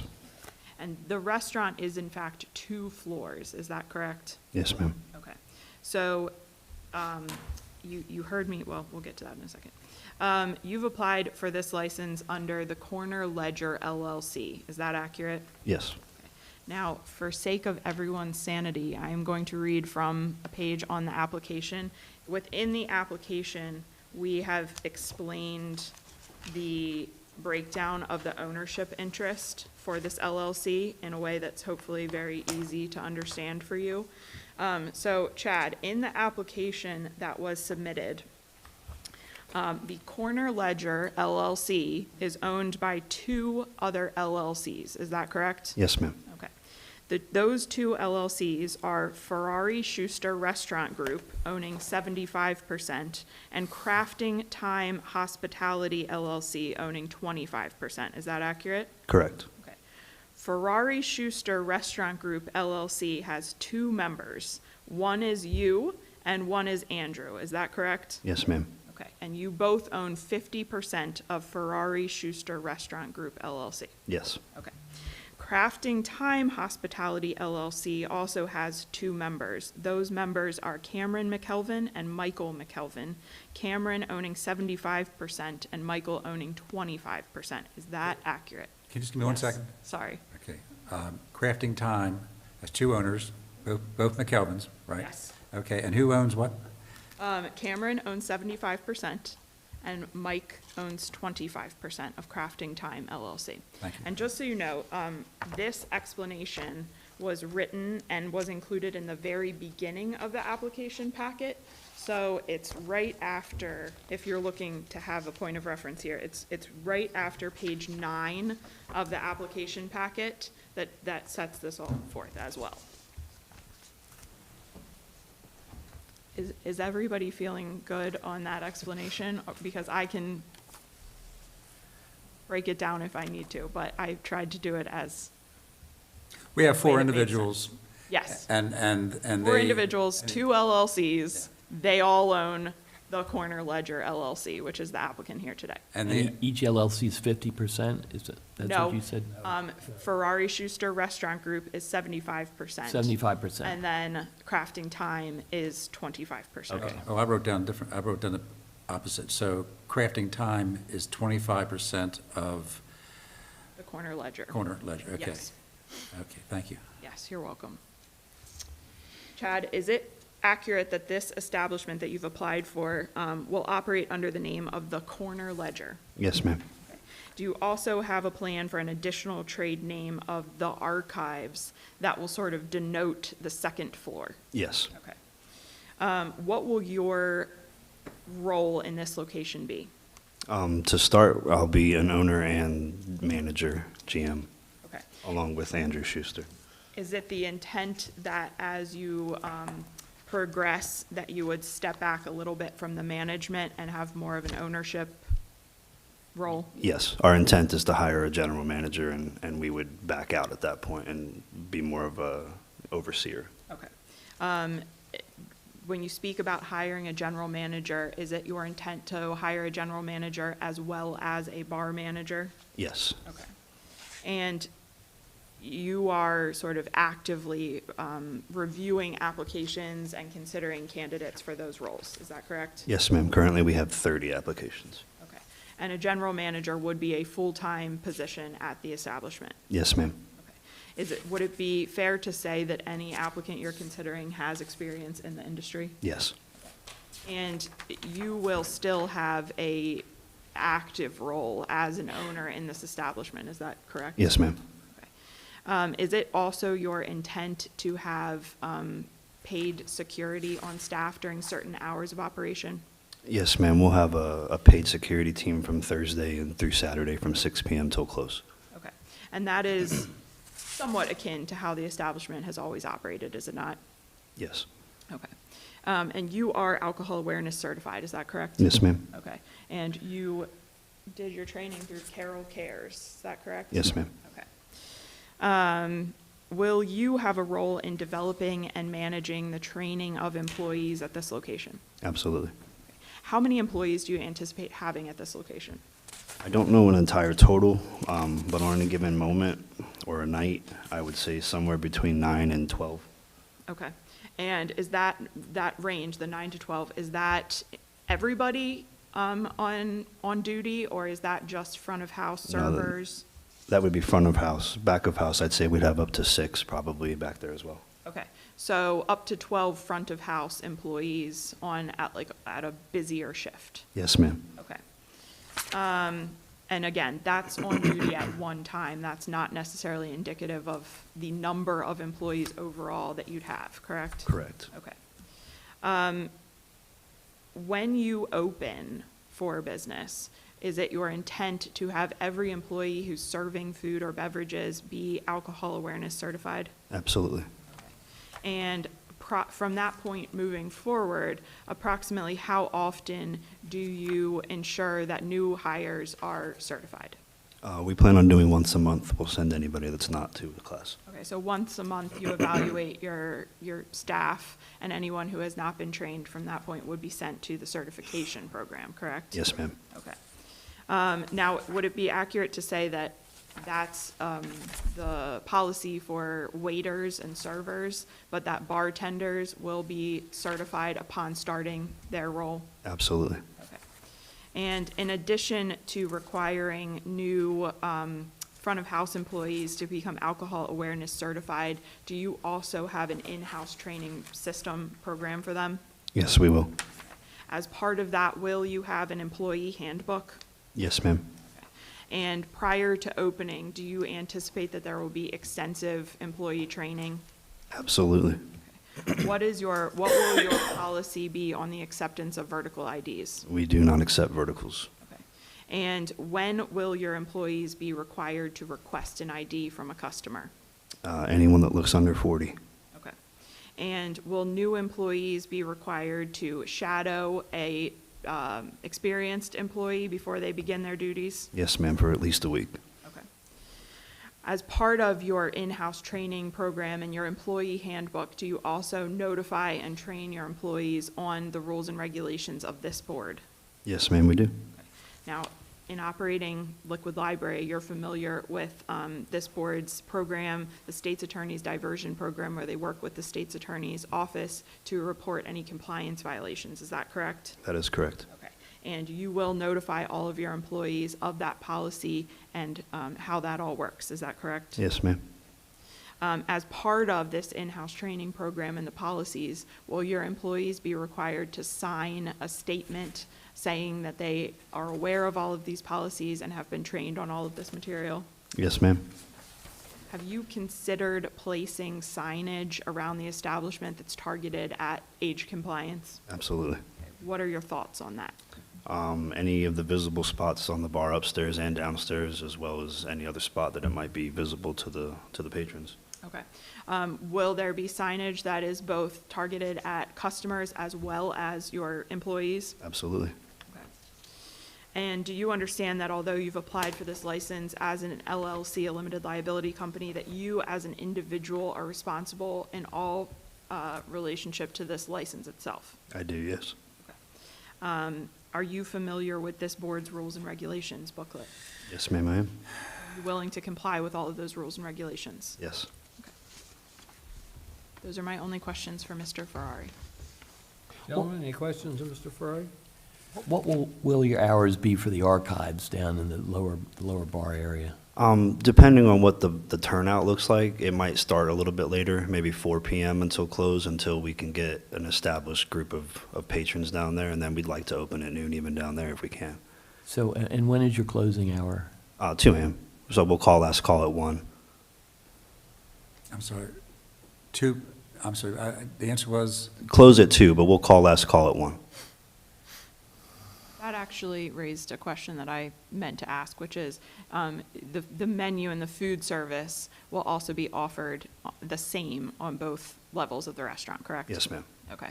And one other thing that I wanted to mention is that the second document that I passed to Mr. Dixon, which hopefully has made it your way, is the operating agreement for the Corner Ledger LLC, which also sets forth that ownership breakdown that I spelled out for you all.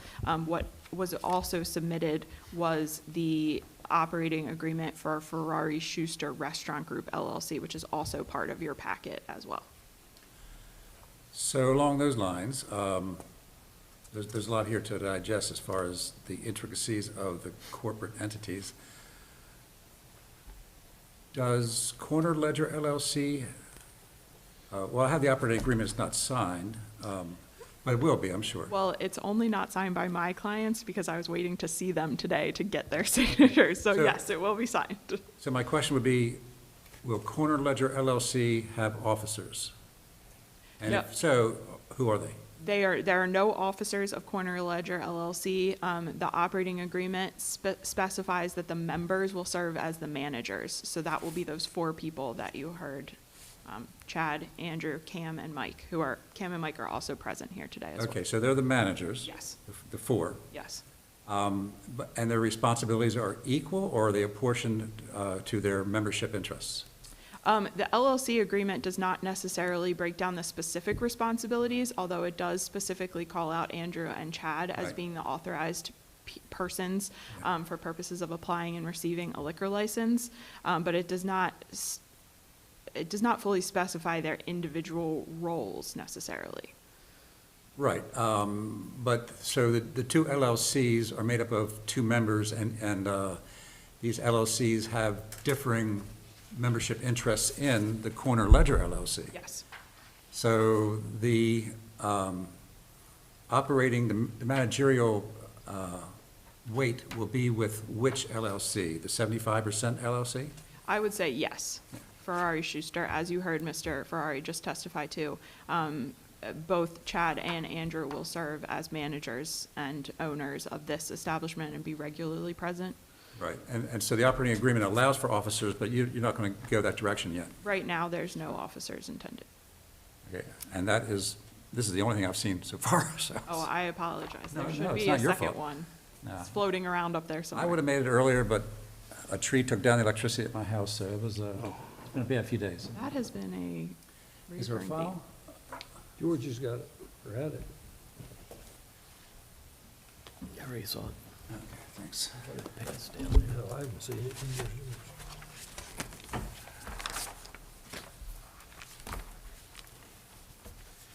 So while he's looking through that a little bit,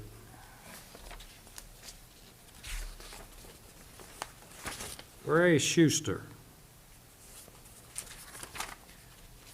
is at the top of the triangle. The corner ledger is really at the top of the triangle, I would say. The corner ledger is owned by then the two other LLCs. The corner ledger is owned 75% by Frey Schuster. Correct. And the other 25% is by whatever McKeldon's outfit is. Crafting Time, correct.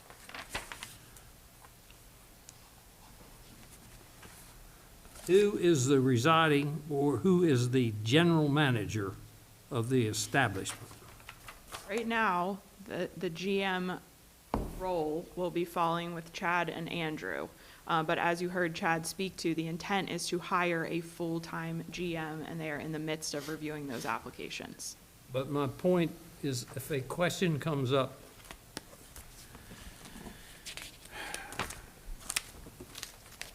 there's a downstairs, there's a main floor, and there used to be a third floor. Correct? Correct. The third floor is not a part of today's application. Who's the boss for all three floors and says what goes on if the question arises? I would say Chad or Andrew would be the first points of contact between the two floors. The third floor remains in the control of Mr. Johansson, who is also present and seated with us here today. So, but that is not part of the license Well, that's request. what I understood, but the only reason I mentioned the third floor is because I've been to events years ago on the third floor. Yes, yes. And the kitchen's on the first floor. That is correct. You said you'll be serving the same food in the lower floor as you will the main floor, is that correct? It'll be a variation of, but most of it, yes. Most of it? Yes, sir. Lower floor is what you're calling the archive now? Yes. Going forward, that's, That's in the basement. yeah. Yeah, any significant changes that you're intending to make to that part of the establishment? In terms of like interior, in terms of operation? Both. Cleaning? Yes, we do. We're going to do a remodel of sorts if we can, just to clean up the space. And then I have every intention of meeting with the local police officials and anyone else that is interested in order to hear their concerns that have been arisen down there in the past. So we're trying to avoid that. So is your plan to have bands in the archives? Eventually, if we can. I plan on redoing the stage back there, so it's more of a professional setting than it is currently. And you'll keep the pool tables? Most of them we actually had removed already. Okay. We plan on keeping maybe 2 or 3.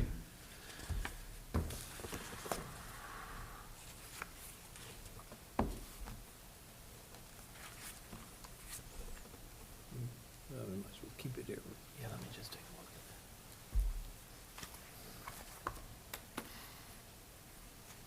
at Are there any other questions of Mr. Ferrer here before we move on with, I assume, Mr. Schuster? I'm still looking, so it's good. Let's move. Thank you. I would next call Mr. Andrew Schuster. Andrew, can you please state your name and address for the record? Sure. Andrew Schuster, 16012 Falls Road, Sparks, Maryland, 21152. Andrew, you signed the application packet that was submitted to this board. Does that remain true and accurate today? Yes. Okay. And have you been present and heard all of the testimony in today's hearing? Yes. Has everything offered been true and accurate to the best of your knowledge? Yes, it has. Is it true that you are also the license holder for what is known as Liquid Library? Yes, ma'am. Can you briefly explain to the board your background and experience in the restaurant industry? Sure. I have about 20 years of experience. I worked in hotels for a long time, and most recently, for the past 3 years, I've been one of the owners of Liquid Library. And when you say worked in hotels, those were hotels with alcoholic beverage licenses, correct? Yes. Okay. And as part of your role and your past experience and at Liquid Library, does your experience include ensuring compliance with the alcoholic beverage laws? Yes, it does. Okay.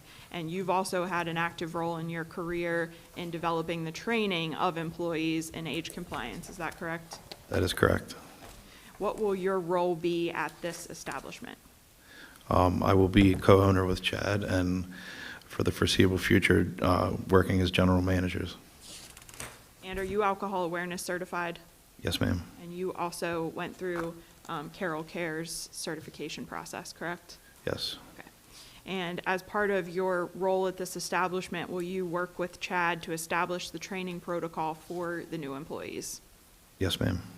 Was all of the information that Chad provided in terms of the alcohol awareness certification requirements, the employee handbook, and all of the in-house training protocol, is all of that accurate and things that you have discussed and agreed on?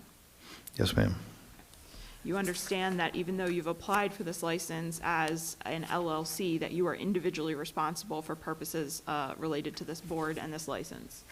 Yes, I do.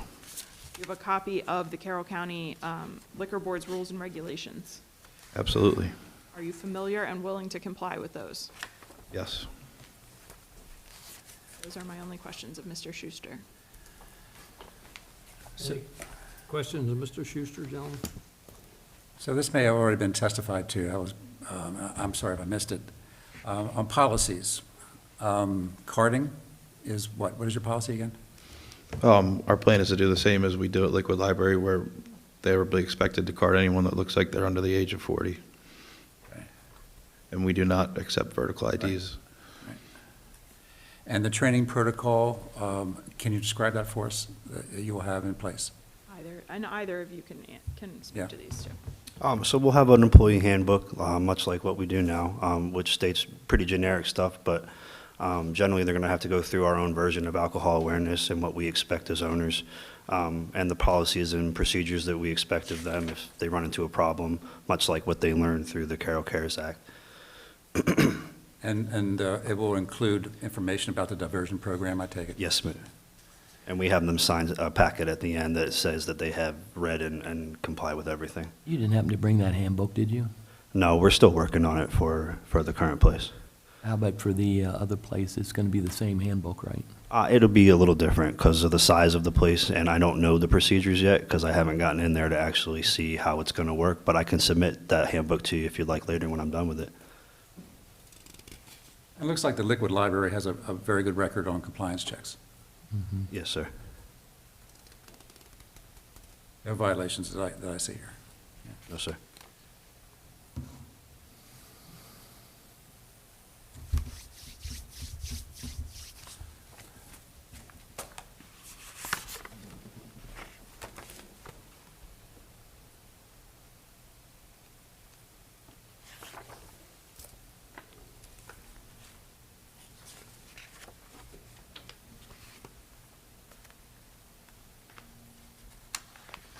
I probably missed this too.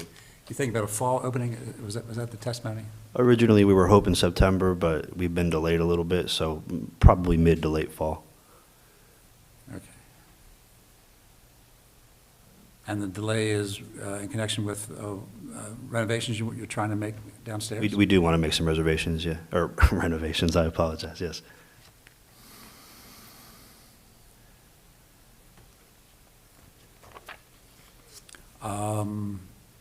You still be brewing there? Yes, we will be brewing there, yeah. You have a brewmaster? Is it going to be? It'll be under the control of Mr. McKelvin behind me that they own 1623, so they're our masters. They are masters. They have excellent product.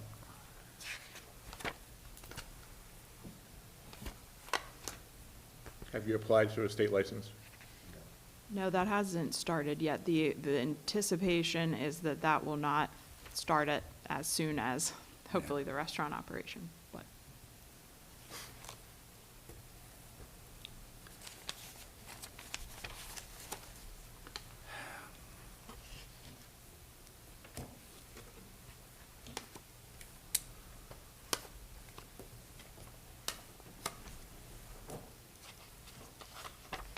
Any other questions, gentlemen? No, no. Thank you. I would next call my character references. Who wants to start us off? Mike? All right. You can sit or stand, whatever you're comfortable with. Mike, can you please state your name and address, spelling your name for the record? Michael McKelvin, M-I-C-H-A-E-L, M-C-K-E-L-V-I-N, 1146 Colonel Joshua Court, Westminster, 21157. Mike, are you here today as a character reference for both Chad and Andrew? I am. Okay. And approximately how long have you known Chad? 3 years, Well, we'll go through Chad first. How do you know Chad? professionally and personally. In your experience in dealing with Chad, do you find him to be an honest and reliable person? I do. Do you believe he is a fit and proper person to hold an alcoholic beverage license? I do. Are you familiar with the location that's been applied for here today? Very. Okay. Do you think that it will be a benefit to have a restaurant with an alcoholic beverage license at this location? I do. Approximately how long have you known Andrew? 3 years, And in what context do you know Andrew? professionally and personally. You know both of them well enough to enter into a business with them, correct? I do. Okay. And do you find Andrew to be a fit and proper person to hold a liquor license? I do. In all of your dealings with him, has he presented as an honest and reliable person? He has. Those are my only questions of Mr. McKelvin. Gentlemen? Mr. McKelvin, you have a financial interest in this new enterprise. I do. And that's, is that limited to your ownership interest in Craft Time Hospitality LLC? I don't quite understand. Are you involved as an individual, or are you involved only as a member of Craft Time? Yeah, Crafting Time. Hospitality LLC? Yes, correct. Okay.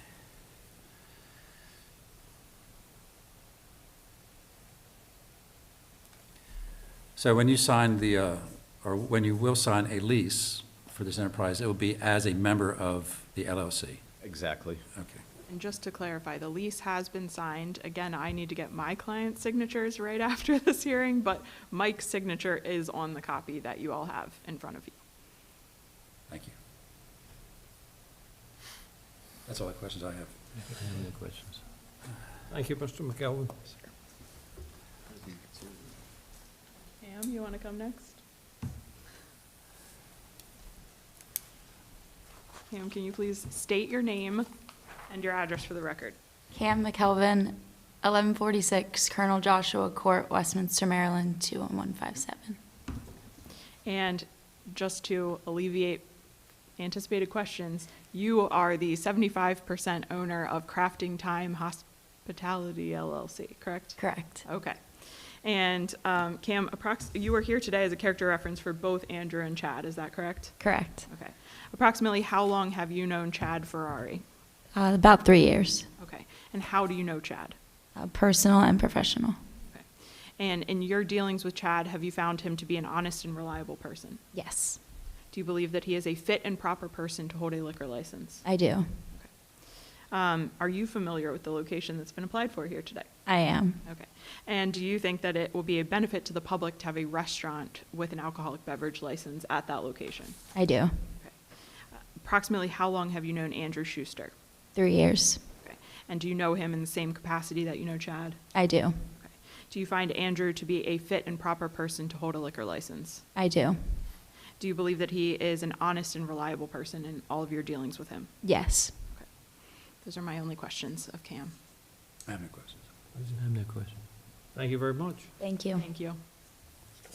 Louis?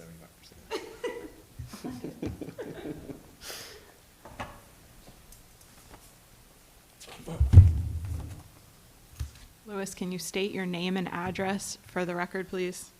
My name is Louis Shorback.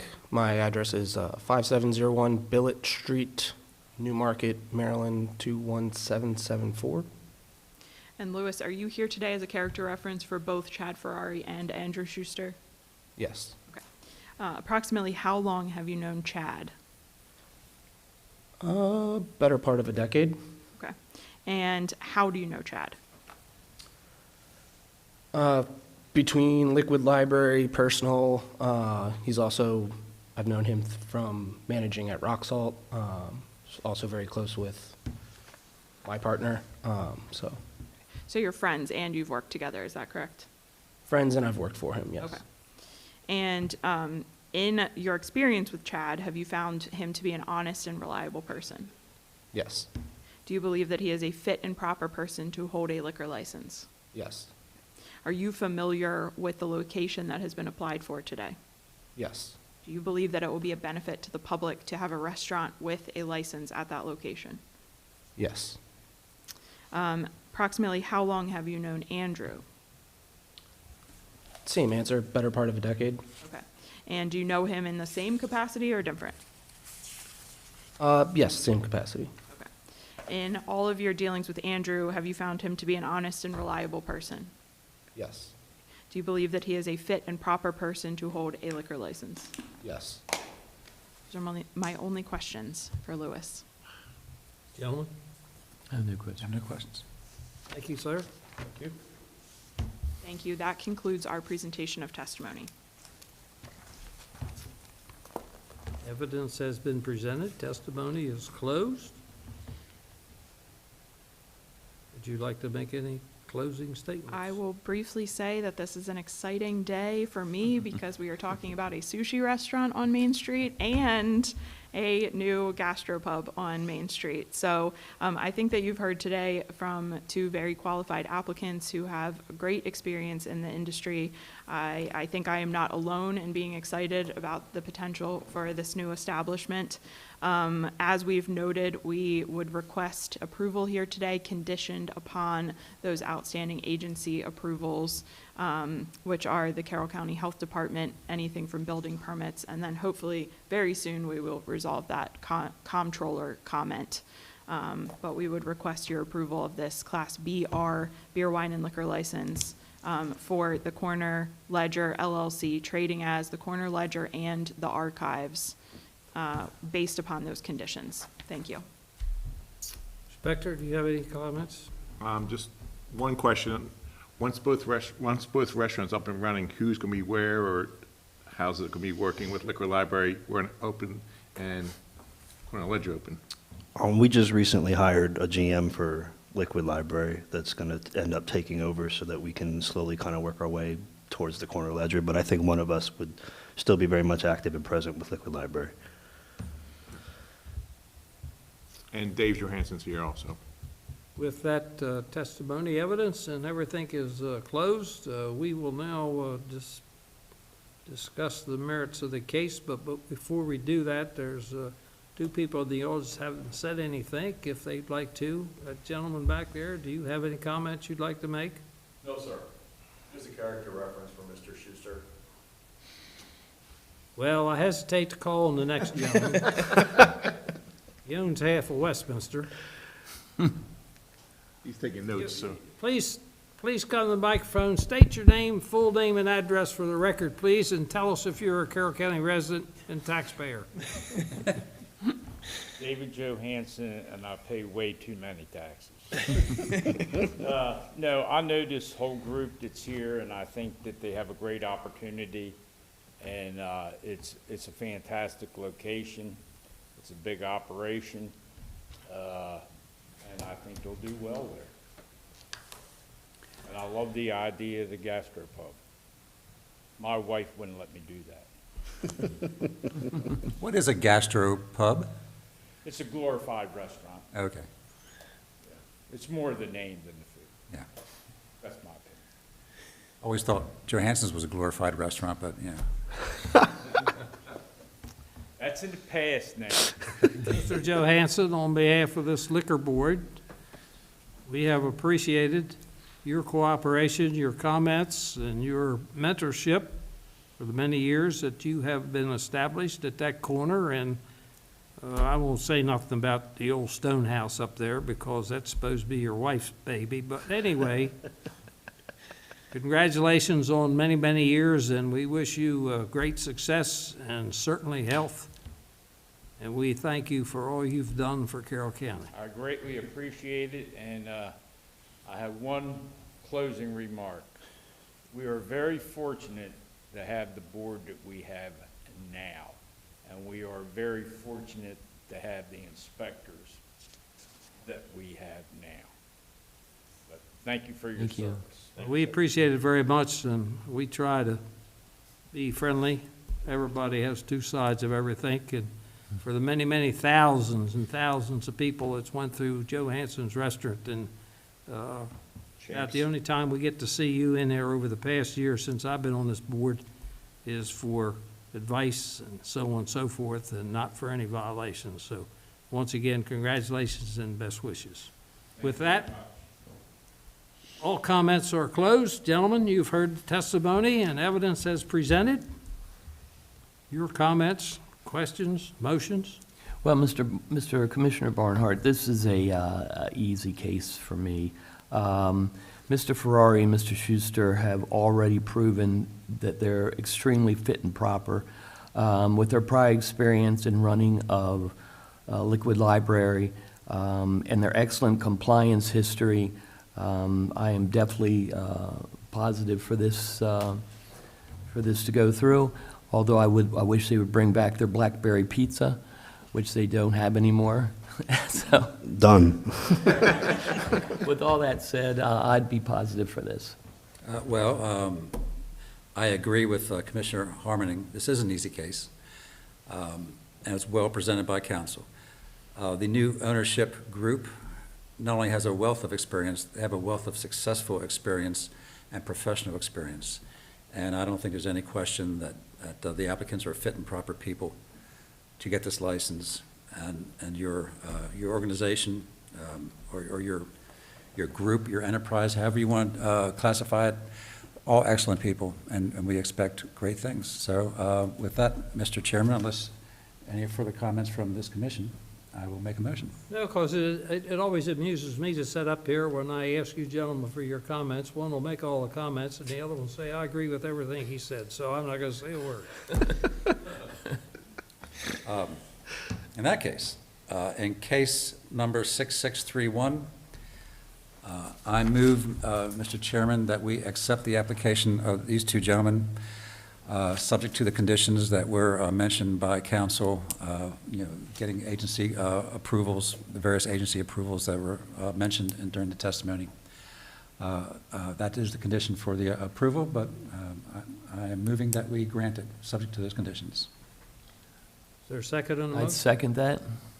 Motion's been properly made and seconded that the Board of License Commissioners of Carroll County approve the application for a new Class BR beer, wine, and liquor license from Chad Ferrari and Andrew Schuster for the use of the Corner Ledger LLC, trading as the Corner Ledger and the Archives, 6 West Main Street, Westminster, in Election District 7. All those in favor signify by saying aye. Aye. Opposed, no. So ordered. Congratulations, gentlemen. Best wishes. Thank you, guys. Hope you'll be open, you said late fall. That's the hope, sir, yes. Best wishes and good luck. Thank you. And congratulations to Dave. Thank you. Johansson. Thank you very much. Congratulations.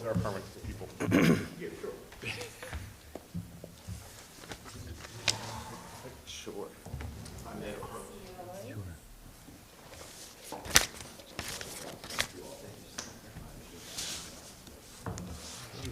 We want to talk about a little bit. Are we going to address that now? Something I was going to ask Kelly and I forgot it that quick. No, I'm not representing your afternoon. I have a question, Kelly, real quick. Is your firm still involved in the Bill Gibson property, or is that's been sold, right? So who are the new owners? Oh, okay.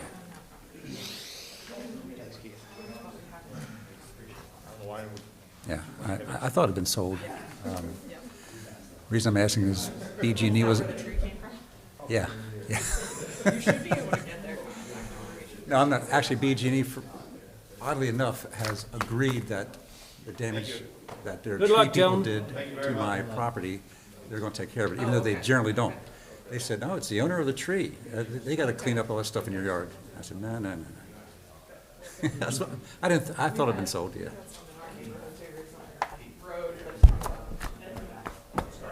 Oh, I know what I want to ask you. Now, I forget time. I remember at GBMC, when you were your second one. And how old is that 1 week old now? Just turned 5. Oh, my goodness. I ran into him in the stairwell of the parking garage at GBMC when Max had to go for his 1 week, like, he had to get like a little tongue-tithing or whatever. Is he going to That's Montessori? what I ran into. 5 years old. I was so caught off guard because, you know, you're out of your element, you're sleep deprived, and I was like, what's happening? Yes, he goes to Montessori. Yep. 5 We're at weeks old. karate camp today, though, so. Good God, I thought it was like 2 years ago, it was 5 years ago. Good Lord. Time flies. Thank you.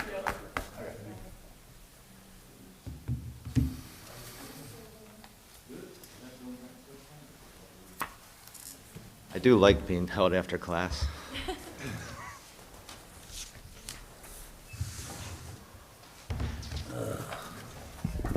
Mr. McKelvin, we received a copy of your email, and unfortunately, it was after last month's meeting, and as I'm sure you're aware, this board only meets once a month, and I asked our inspector to speak with you and tell him that we're going to address your comments and so on and so forth, and since you're here, we've all had a chance. We've had the letter, or email, whatever you want to call it, some of the comments that you made there, and if you want to make any other comments or reinforce any of the comments that you made, we intend to reply Sure. to your email, so. So I think, first of all, Keith was, I think he called me within a day or two of the email. We've met, and I think one of the easy things about meeting here today, we all want the same thing, so that makes this really easy. If it was inferred in the email that you thought I didn't agree or thought that we were on separate sides of this, I don't. I actually think we're on the same side, coming at it from a little bit different direction. I don't know if the last time we all met, which has been 6 years ago, actually it's been 7 years ago now, since the first time we've met. I had spent 7 years as the spokesman for the Maryland State Police. And during that time, I got just battered with, all you guys do is play gotcha. And every day, you know, you're not investigating anything. You play gotcha police tactics, you play gotcha politics. And that was my role, was to be the bad guy for the state police, always taking on and let my very close and personal friend Greg Shipley walk out in his uniform and take all the accolades for everything we did well. And I've had this conversation with Keith. And I've come to start understanding some of that over the years of when do we go to the difference between enforcement, gotcha, and partnership. And I do believe, and you know, Dave said it, and I know some of it he was laughing about, I do believe this is a great group, and I do believe that you're all looking to partner with us. But there were some things over the last year that have somewhat bothered me. One is, I really, this thought process of putting up notice that somebody has been, you know, there was an underage person was allowed to be served in an establishment. I think that's going a little too far.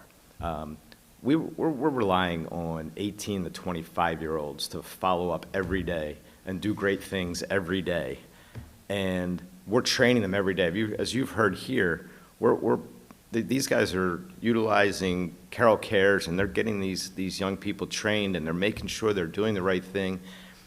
And just a month ago, I had a 22-year-old do exactly what's expected from me, expected from you, got the ID from one of the cadets, turned them away, got the letter, perfect. That young man is a 95% player. He is amazing 95% of the time. 5% of the time, I've got to reel him in like a white marlin, and it's problematic. And so I think to myself, What if that same underage person walked in on his 5% day where he's just aloof and just doesn't care about life, and my manager's not right on top of him? And all of a sudden, after 6 years of working really hard, I've got this poster in my window saying, these guys serve underage people. And that's not, we've gone back and forth. We've actually trained now 3 trainers in tips. Keith knows one of them very well. She's now working for Brewery Fire, training their people. Our second one is now working for another establishment. She's training their people. And now we've got a third person. We train our own people the minute they're hired. They get tips trained, and everybody in the place is trained. It's part of our manual. They're signing off. They know about the diversion program. We're going through all the steps. And I think, as I was saying about that great young man who did the right thing, I think 95% of the county does the right thing. I think the motive of the board is the right thing. I think sometimes the steps or the means by which we tell somebody you did the wrong thing, I think it goes a little far. I think to put a sign up to say, they served an underage drinker, and maybe they hadn't for a while. Maybe they've never had one, and all of a sudden they get this letter on their front, and I kept calling it a scarlet letter in my thing. It just doesn't seem like that's the right approach. I'm not sure that we're talking about putting up a poster that says that you served an underage person. I think what we're talking about is putting up a notice of hearing, which is different. And it's also, it seems like other counties do it, but that's beside the point. This county puts up those type of notices for hearings relating to commercial properties, relating to health department issues. The public has a right to know about the hearing, don't they? I do agree. There's other ways for them to get it. Get more active. Go your website. It's kept up every day. Be more active in your community. Know what's going on. Here's one of the things that happens. You put up a notice of hearing on somebody's door, that the very first thing they think is they're being sold, and so that's problematic. I can tell you, my friends down here at the pizza place right at the end of the street. I apologize. It's going to skip me. Mediterranean. Someone put on Facebook that they were closing right before the holidays last year. It adversely impacted their business going into the holidays. You put a hearing notice up on somebody's door, they might just drive by and see the hearing notice. Oh, they must be closing. Somebody else is buying them. New ownership. They might not read it. That happens. And so I'd be a little concerned about when you start posting county posters in people's windows. All of a sudden, are they actually taking the time, being an active citizen, and finding out what that's about? And you wouldn't believe the rumors that start. There was a rumor that started at the end of last year that we were closing on Christmas Day and not to reopen. That was news to me. No one told me. But other brewers said, hey, I hear you're closing your brewery operations starting the beginning of the year. Not the case. And so we fight that kind of stuff a lot. And, the 1%, and Dave knows this better than anybody, the 1% we're fighting most of the time is the Google reviews. And, this gets to the point of not only, the underage population. I bet Dave will agree with this. Can I say something? One sec. I get more complaints during this time of year and Thanksgiving and Christmas about our service and how bad our food is. And you want to know what it's always the result of? Mom trying to scoot the drink over to her daughter and then act like she's of age, hoping another server will come by and just give her another drink. And then we have to tell Mom, I'm sorry, but this isn't acceptable here. You're going to have to leave. And then we get the Google review saying how bad our service is because we did the right thing in not serving her daughter who was underage. That happens weekly. And this is one of the things, we don't serve a cadet twice a year and we get a letter. But what's really happening is we're not serving 50 to 100 kids a year. And we're not no, we're not looking for accolades or anything like that. We're not looking for gold stars in the window, but we're also not looking for hearing signs in our window either. You know, we get a vertical ID every day. We get somebody trying to put one over on us every day. And I think Dave will agree with me 1,000% here. The difference between my spot and Dave's spot and probably 90% of the other businesses, we have thousands of people coming through our places weekly. And some of these restaurants that are regulars at your board meetings, or at least show up on the hit list, can only seat 25 or 30, and they're getting, you know, they've got people taking the wrong ID several times a year. And here we have thousands of people coming through when we're getting every one of them.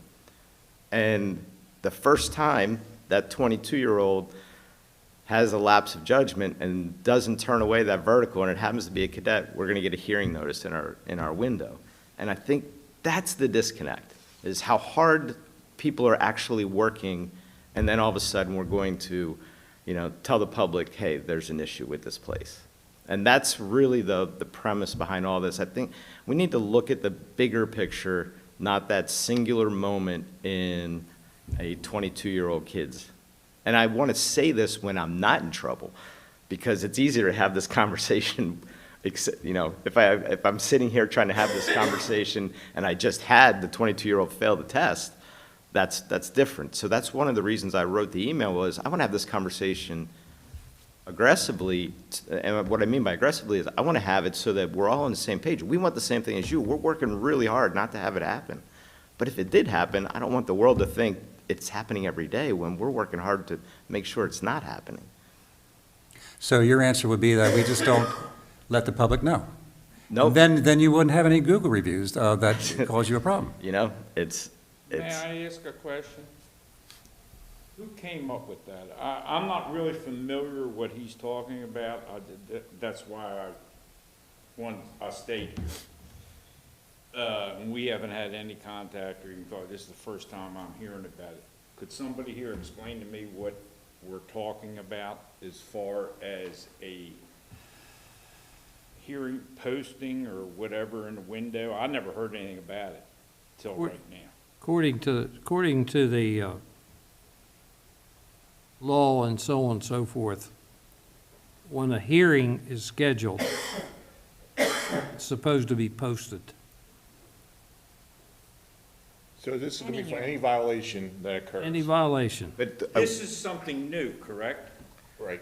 It's Okay. something. Now, my question is, who came up with that? Dave, it's something new, but it's something that's not new because it has supposed to have been done It just wasn't done. all along, and it just hasn't been done. May I ask you a question? I've never in my whole lifetime ever seen anything like that, or I've never heard of it. So, my question The real reason, what are you trying to prove? we're not trying to prove anything. We're trying to uphold the regulations that persist. What we have seen in the past, when a license has been suspended, okay, primarily with Class A violators, with one or two exceptions, where they have been closed for various violations, they have put a sign up, closed for repairs, or closed for some other Well, reason. the reason people do that is so they don't get a bad taste in their mouth about that particular business. Dave? And to say, if I can say it a little bit more, what he just said about that 5%. We all know He that. must be very, very lucky to have somebody that only screws up 5%, because this business is historically without. See these pages? Yes, sir. This is a wave of all of our inspections when they go. We've got, 170 roughly licensees for various things.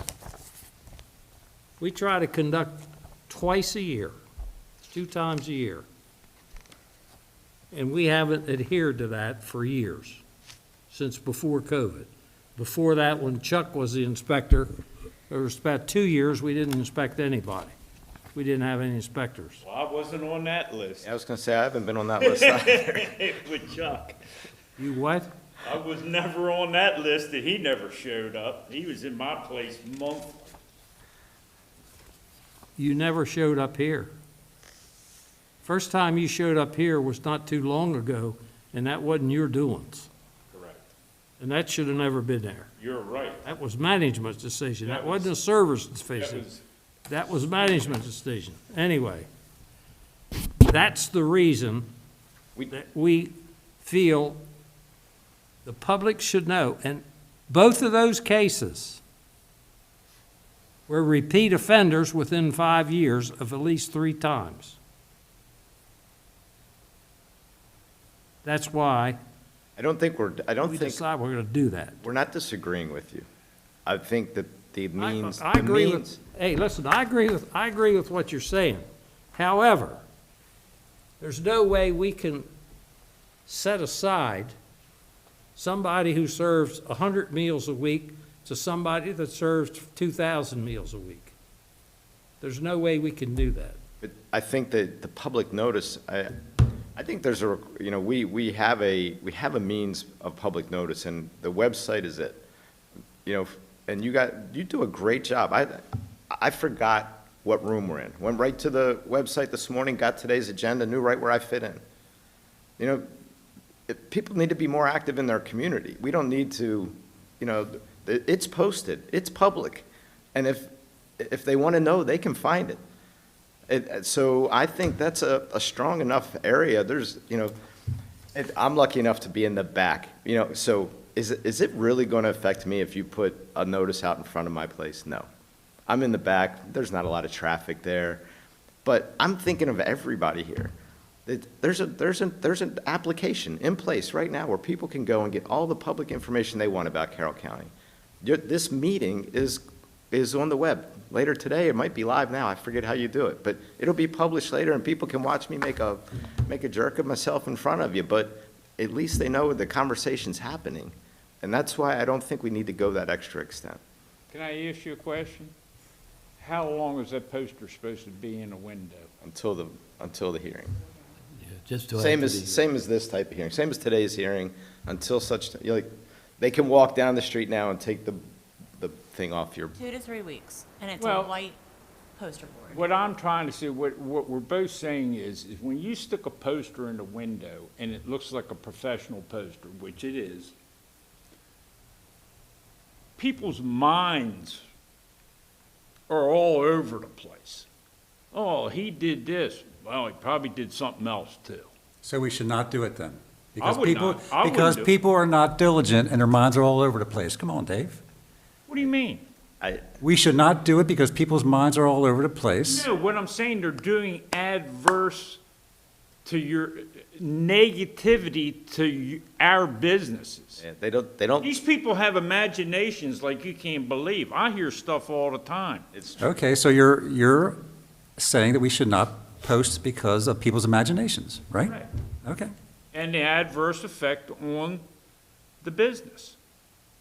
Because people, oh man, did you see he's got a hearing notice there? He must have done this. Even if they didn't read it and it says hearing, oh, they did this or they did that. How about zoning? Should they post zoning hearings? Well, it usually says. You do see those posted around town, right? Correct. Okay. But it is not most of the time a public business. Other words, when you put a zoning thing up there, it's change of use. It's not thousands of people coming in and their imaginations running wild. I hear stuff about me where I'm someplace and I've never been there before. It's constant in this business. Dave, we take, and I appreciate both of you, what you're saying, and agree with everything you're saying to the point. But I'm going to say 25, 30 years ago, when I was chairman of Planning and Zoning Commission, you're required by law to post those signs And it must have took a year of discussion with a special committee as to what color the sign ought to be, what color the writing ought to be, and we had a couple ladies who were, I don't know how to put this now. Anyway, they worked for, I guess, graphic companies or something like that, that dealt with advertising and so on and so forth. We never did come up with well, if we put a yellow background in with black lettering, well, they can't see it from the road. They can't read it from the road. If we do a white with white, blah, blah, blah. Also, my point is, we came to the conclusion, nobody's going to read it because they can't read it to start with. Now, I'm not saying that as an excuse. I'm just mentioning that about signs. Now, maybe this younger crowd, when I say younger crowd, under 40, is probably different today than they were 40 years ago. But that being, we hear what you're saying, and Mr. McKelvin took a lot of time, I'm sure, to write the email that he did, because if I would have had to write the email, only because it's a page and 3/4, it would have took me about 2 hours to write it on the daggone computer. So he put a lot of time and effort into it, and we asked him, since he was going to be here today, to stop and chat with us, which he is, and we intend to respond to the thing, and we appreciate your comments. We appreciate everything he said, and we're going to discuss it as a commission and respond to it. I have one more question. Hold on 1 second, please. Okay. Mr. McKelvin, you raised several points in your letter. Are there any other points that you want to present to us right this time? I think the email stands for itself. The only other thing, Well, you raised a point about the fine. Yeah, the fine, it's funny. I go back and forth on the fines myself. Is 300 the right number? Is 1,000 right? Is 10,000 the right number? I think ultimately, especially the way licensing goes today, and more importantly, insurance, we've got to put violations on insurance now. And so that's, your 300 or 1,000, ultimately that really doesn't affect any business, I don't think. I don't want to pay it. I don't want to write that check to you. I don't care if you tell me 25. I don't want to write that check to you. But where it really hurts us is in insurance.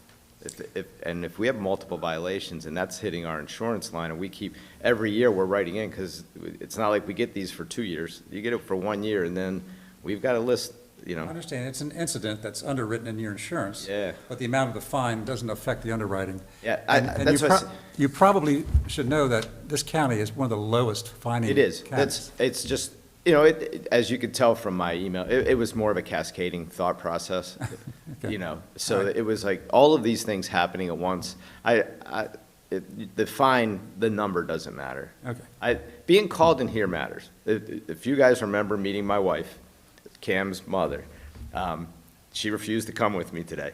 She literally tells every person who works for us, if I have to walk in this room, I'm going to fire you. Now, she has no authority to fire anybody, but she tells everybody that. I'm going to fire you if I have to walk in this room. And she takes this unbelievably serious as the license holder for our place. And I think that's what I really wanted to portray. I think there's more of me and Dave operating businesses under your guidance than there are that 1% that seem to get laws or legislation or hearings changed in our county. And I just want to address it, not from a standpoint of I'm in trouble, now I want to say it. I wanted to say it before anything ever happened, what my feelings really were. Have you had a compliance violation? We did in 2021. 2021. Yeah. I thought you had none. Yeah, we had one in 2021. And it's funny. I got to thinking about that this morning. Was the cadet walks in. There's no one in there. Cadet's the only person in the room. Cadet looked younger than Cam 10 years ago. And for some reason, our guy sold him a six-pack. And to this day, and the thing about that really bothers me, and this is kind of what got me along the process of sending you the email, he's in a great professional job right now, the young man that did it. They don't care. You know, the diversion program, that's really our workers are transient for the most part. They're here and gone. They get their fine for $250, but they're going to get their nursing degree at Hopkins, and they're going to be working at Carroll Hospital in a month. They don't care that they got hit with this. I see that young man all the time now. He doesn't care that ever happened. It's still bothersome to me that happened.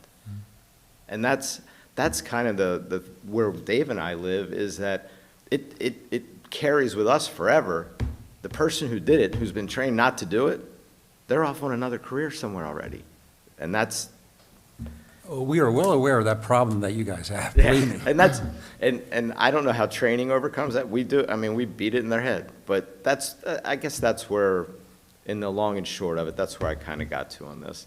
And the only other thing I've ever talked to Keith about is, I've always had a problem with where did they come from last question. The police, where were you last?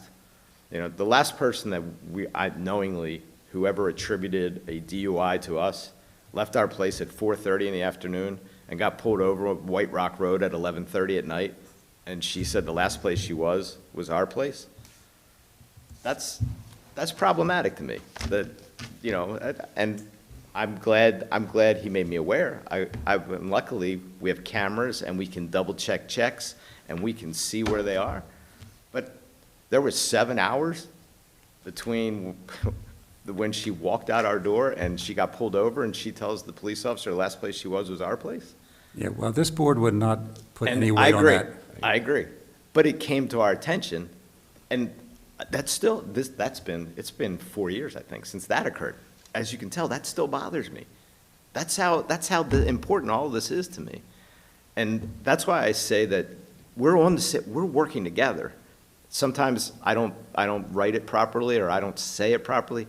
I want you to know I'm 1,000% in support of your enforcement initiatives. I don't want kids dying on our streets because of purveyors of alcohol.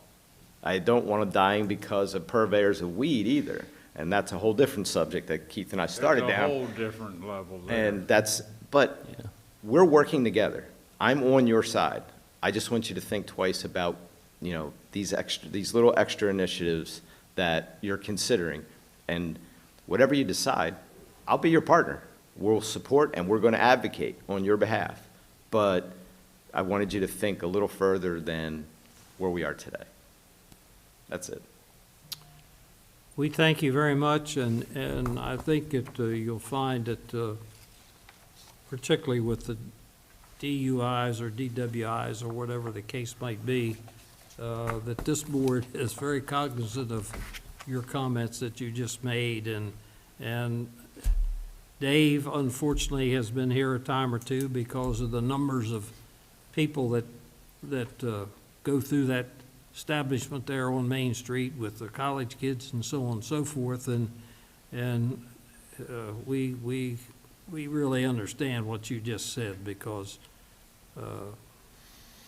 Can I say something? As far as DUIs go, even when I started tending bar, I was actually underage tending bar. I was 19 years old at Maryland Line Inn. Probably know where that is. I know he does. But they were strict with not over-serving people, even in the 70s, okay? They were strict. It's way more now, but in my parking lot, I can fill a bar trash can with liquor bottles every week. Every week. And it ain't pints anymore. Well, if you build a house on that place, you wouldn't have to worry They're about that. fists. Those guys chug liquor like it's crazy before they go in because they don't want to buy none. Yeah, that actually was on NBC News last night, if you saw it, that the pre-gaming and because kids can't afford to go out, but they don't want to not go out. So they're showing up and they're driving mocktails higher. Mocktails cost $20 now. If I try to sell a $20 cocktail, nobody's buying it, but they'll pay $20 for a mocktail. Well, that's because they've already had 2 gummies and a pint before they got to our place. But that stretches. I know you guys need to get to lunch. You got a 2 o'clock, so I'm done talking. And as I was telling you before, I thought you already talked about it. I greatly appreciate you taking the time. We are your partners. We'll advocate on your behalf and look forward to working with you. Excuse me, this afternoon you're going to talk about some new business? Is that this afternoon? Yeah, what's on our agenda? Okay, what time is that, do you know? 2 o'clock. What time we're gonna talk about? We got a case at 2 o'clock, and then we'll be talking about that after the 2 o'clock case. Okay, thank you. Probably 2:45. Okay, thank you. Okay. Thank you. Thank you very much, guys. Thank you, Dave. Nice seeing you. You can only speak 50% more now, 50% less than what you did. You only own one restaurant. We're adjourned till 2 o'clock.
Commissioners of Carroll County is now back in session. Mr. Dixon, would you please call case 6630? Case 6630, an application to transfer ownership and licensee for a Class A beer and wine liquor license from Khalid Malik to Talha Wajid for the use of Western Petro, Inc., trading as Tonytown Sunoco, 251 East Baltimore Street, Tonytown in Election District 1. In the file of this matter, we have the following documents. Let's see. Alcohol awareness training, certificate of completion, Talha Wajid.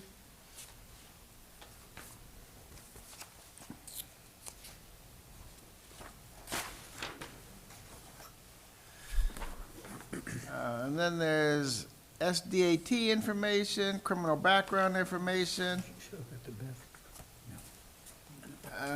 There's a response to Bethany Henderson's request to various state and local agencies, response from Lisa Staley Health Department. This establishment does not meet the requirements of this office. See attached memorandum. The facility is a change of ownership and must contact our office to conduct this process. There is a response from the city of Tonytown, and the box is checked. The above referenced establishment does meet the requirements of this office. Signed, Andrew Gray, Planning and Zoning Director.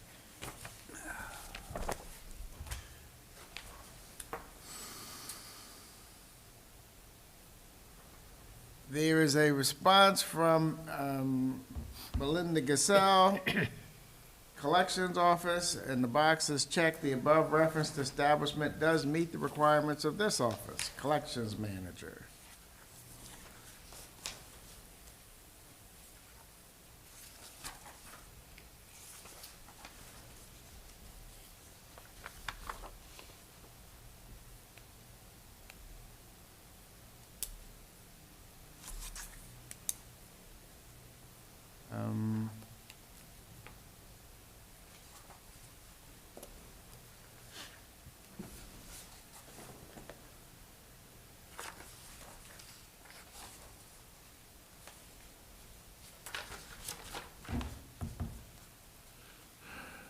See, there are bylaws of Western Petro, Inc.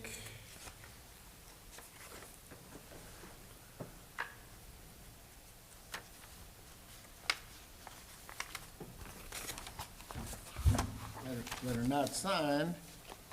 There is a hearing notice was posted July 24th and July 31st. And then there is the application, and the application includes character references, driving record, purchase agreement, lease, and workers' comp insurance. I would ask that the file be entered into evidence. We'll accept that in evidence. This time, I would ask all those who intend to testify, please stand, raise your right hand, and be sworn in by Ms. Vance. Miss Henderson. Ms. Henderson. Well, we'll change your name right quick. Ms. Henderson. Just call me Joe. Better known as Beth. Do you swear or affirm under the penalties of perjury that the testimony you're about to give is the truth, the whole truth, and nothing but the truth? Yes. Thank you. All may be seated. Who is going to present this application? I am, Your Honor. My name is Matthew Haskin, counsel for the applicant. Be seated. Pull those microphones in front of you for you to speak. And the gentleman to my left is the applicant himself, Talha Wajid. State your full name and address for the record, please, and spell your last name. Talha Wajid, W-A-J-I-D. My address is 1002 Queen Anne's Laceway, Annapolis, Maryland, 21401. Okay. And my name is Matthew Haskin, H-A-S-K-I-N. I live in North Bethesda, Maryland, at 11870 Grand Park Avenue, Unit 1214, North Bethesda, Maryland, 20852. And you are going to present the case to us? Your Honor, yes. Are you counsel? Yes. You may proceed, sir. Thank you, Your Honor. So what we have here is a simple transfer. We did a business acquisition with your guys', subject to your guys' approval.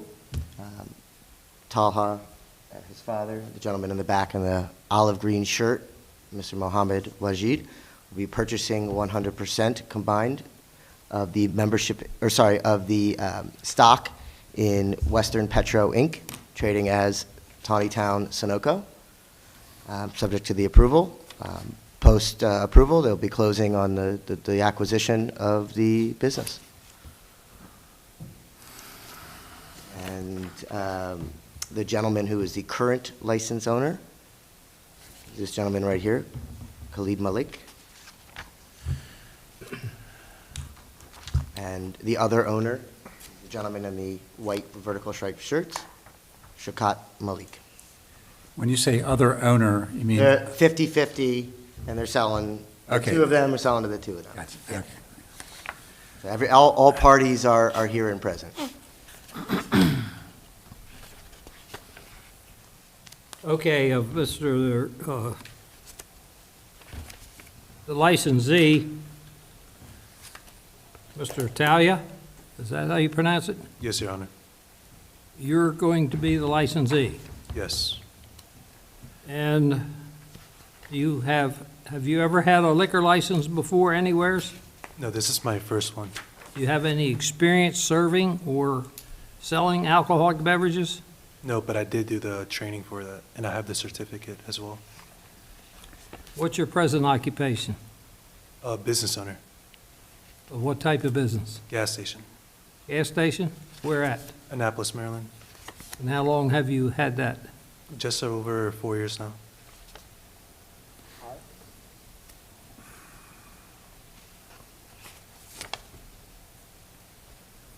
And you live in Annapolis now, is it? Yes, Your Honor.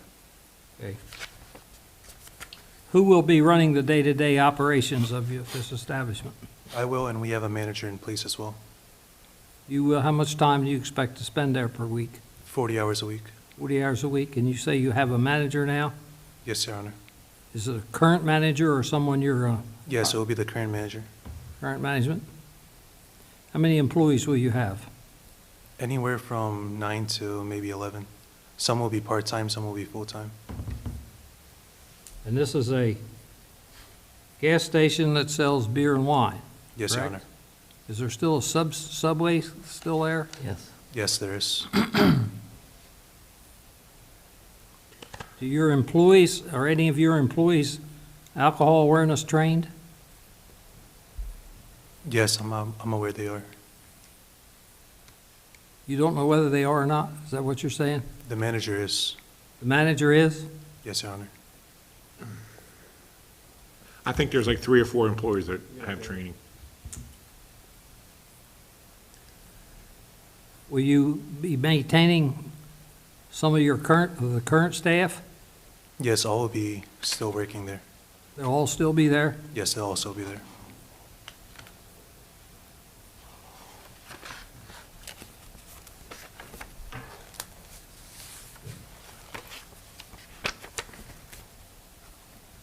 Any questions? So there's a Subway store associated with this gas station. Yes. Is that part of the sale? Yes, that's the part of the sale as well. Okay.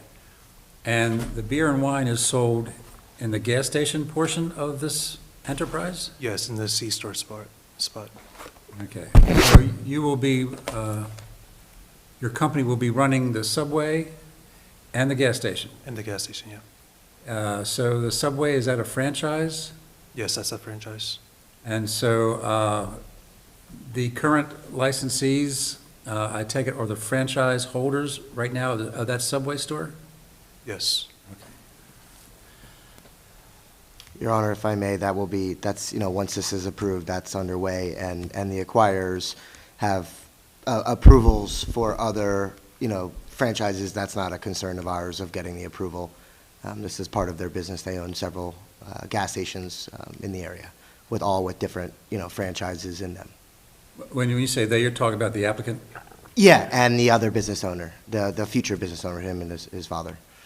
Okay, so we have the applicant for the liquor license, but also his father is going to have stock in the company? Yes, they will each own 50%, correct. Okay. And that's stated in the application as well. And you say they have, of course, he has a gas station. How many gas stations are involved? How many gas stations do you have? We're all the way from, we're in Anne Arundel County, we're in PG County, and we're in Montgomery County. 6, 8? Yeah, around there. Do any of the others, I know you can't have in Montgomery County, do any of the other stores sell alcohol? No, none of the other stores have alcohol. Are they franchise stations or independent? They are independent. I may have missed it, but what's your alcohol experience other than drinking it? I have no alcohol experience except the training. And when you say training, you're talking about alcohol management training? Yes.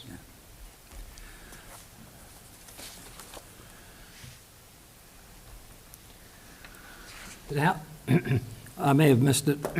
How long have you owned a gas station? The current one I have, I've had for 4 years now.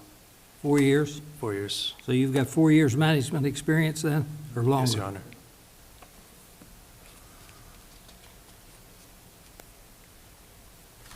Have you ever had any tax violations with the stations?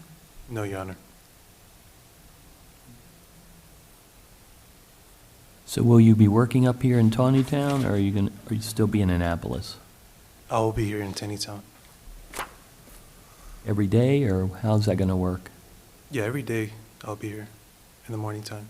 And tell me a little bit about your training program that you'll have for employees as far as handling the alcohol. What kind of training program will you have? Yes, for anybody that works for the C-store part, we'll have them do the training again. What in-house training will you have? In-house training, we could, Like you hired someone, what are you going to talk to them, how are you going to train them about handling the alcohol? yes, we'll send them to the training, have them do the online training, then have them get the certificate before they are fully employed. Well, usually if you have an alcohol license, you usually have an in-house training, so usually you personally train new employees, so do you have any plans for that? Your Honor, are you asking about, like, how to sell it? Because they're selling the bottles, they're not, No, like, serving it. I'm not asking how to sell it, I'm asking how to prevent sale to minors. Oh, okay. Thank you. So what are you going to do to educate your new employees that you would hire to how to not sell to minors? What's your program for that?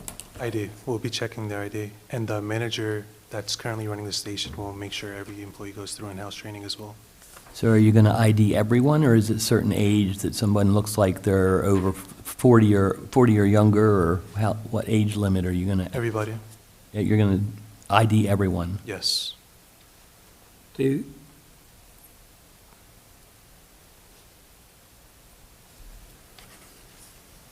You are the current owner? Yes, sir.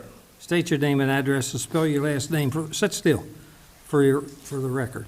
My name is, my honor, Khalid I. Malik. I live in 1026 Cortana Court, Severn, Maryland, zip code 21144. And you're the current owner here? Yes, I am the current owner. Do you have the availability on a machine or a cash register? No, sir, no more. You don't have that to check IDs? At this position, You did have at one point? No? No. I think there might be some confusion. Point of sale, you know what I'm saying, point of sale. The register. Yes, I do own the register. You have to put your date of birth in to Yes. sell the alcohol. Yes, every time. Every time we sold, we put the date of birth, yes. Do you accept vertical license? No, sir. That gentleman back there has been holding his hand up. Come up here and sit down in this seat, please. State your full name and address for the record. Shaukat M. Malik, M-A-L-I-K is the last name, and 42854 Conquest Circle, Virginia, 20148. and I'm the 50% owner. You're the father. I'm sorry? No, he's the current 50% owner. Current Oh, you're the 50%. current 50% owner? Yes. Is your name on the license? No. Is the gentleman whose name is on the license, is he here? Yes. Okay. So you two are part of the sellers? Yeah. But I do a lot of hands-on there. Training. You understand what I was asking about? Yes, yes, Okay, with point of sale thing? yes. Okay. So what we have is, the POS prompts you is the person over 21, you know, and then we ID everybody who's under 30, basically, you know, anybody we can suspect, you know, is underage. Also, you know, we don't sell it like if the license is vertical, you know, Right. even if they are over 21. So I have, and that was part of the training I was going to give them, you know, when we transfer it. So just to make sure, it's not just the alcohol, it's also the cigarettes, you know. We just want to make sure those things do not get into the wrong hands. So your policy was to ID everyone 30 or under. Yeah. His policy is he's going to ID everybody, even if it's a 90-year-old. Probably he's a young guy. He's going to get training from us, you know. He's going to learn, but we make sure, you know. I like his policy better.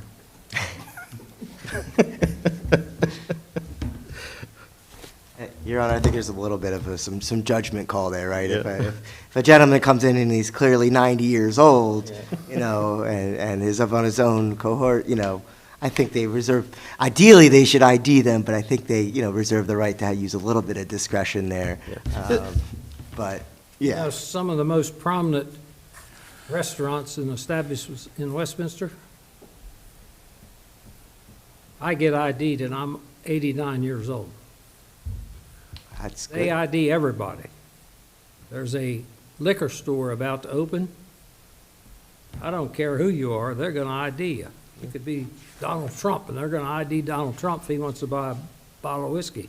Which is why I agree with the other gentleman that I Yeah, think his yeah. plan is more ideal. And those people will never be in front of us for sale to minor, because they ID everyone. Oh, yes. Yeah. Just for the record, we had a great record. We passed every mystery shopper. And did you just purchase it in '23? Yes. Yeah. Yes. If you remember us. But, yeah, we have a great record of passing every mystery shop. Yeah. Yeah, you haven't had any compliance violations since you've owned it. No. Because that's, you know, very important part of the business, and that's what I told them, you know.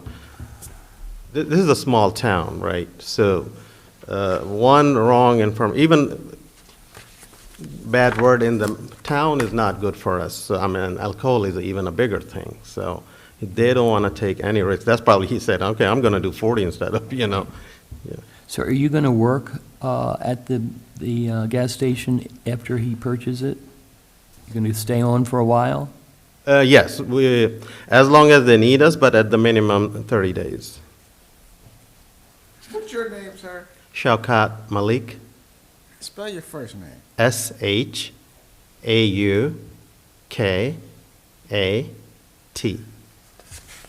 T. Yeah, T as in Tom.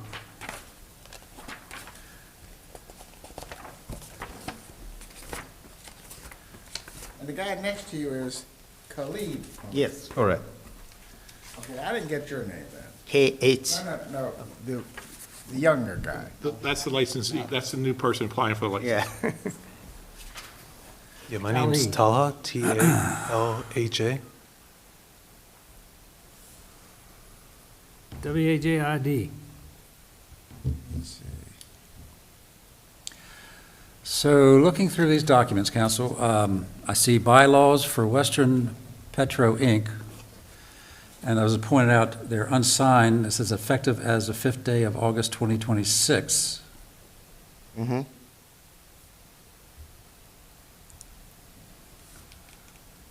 But is it truly, has the business been sold? Has the company been sold to the buyers? We've prepped everything ready to go. We have to wait for you guys. We have to do all of this. Yeah, we've got some steps ahead of us. We have to deal with Subway, Because the part of it is that the contract, sale contract, is they need to acquire all the licenses before they can. Yeah, I It's see all the, subject to. So we've signed paperwork and we've executed on the transaction, but the closing cannot be completed until the yeah, approval. so what we need is a certificate from the State Department of Assessments and Taxation that this new version is in good standing. That can't be obtained, you mean the entity? We can do for the entity. The bylaws are not something that's recorded with the state, Your Honor. I can't obtain those. So, and under our rules, the application, need the bylaws, copies of current corporate charter and bylaws, a certificate of good standing from Maryland State Department of Assessments and Taxation, and a record showing the total amount of stock owned by each stockholder who owns more than 5%.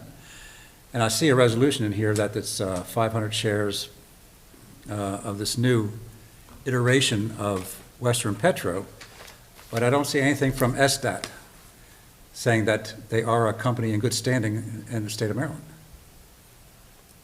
I think it's in there.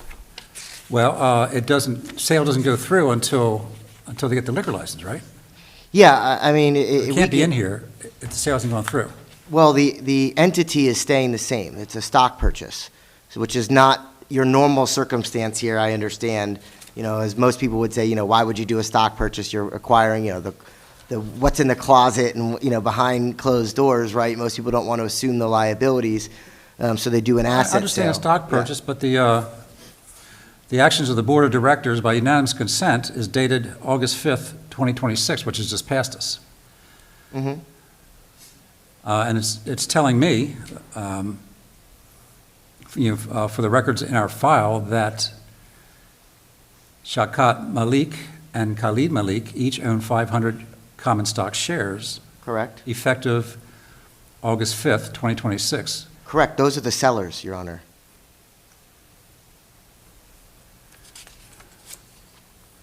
The Maliks are the sellers, and the Wajids are the buyers. All right, so the resolution, though, is unsigned. So I have a. And if the sellers are saying it, that the sale was effective on August 5th of 2026, is that what the sellers are telling me with this document? No.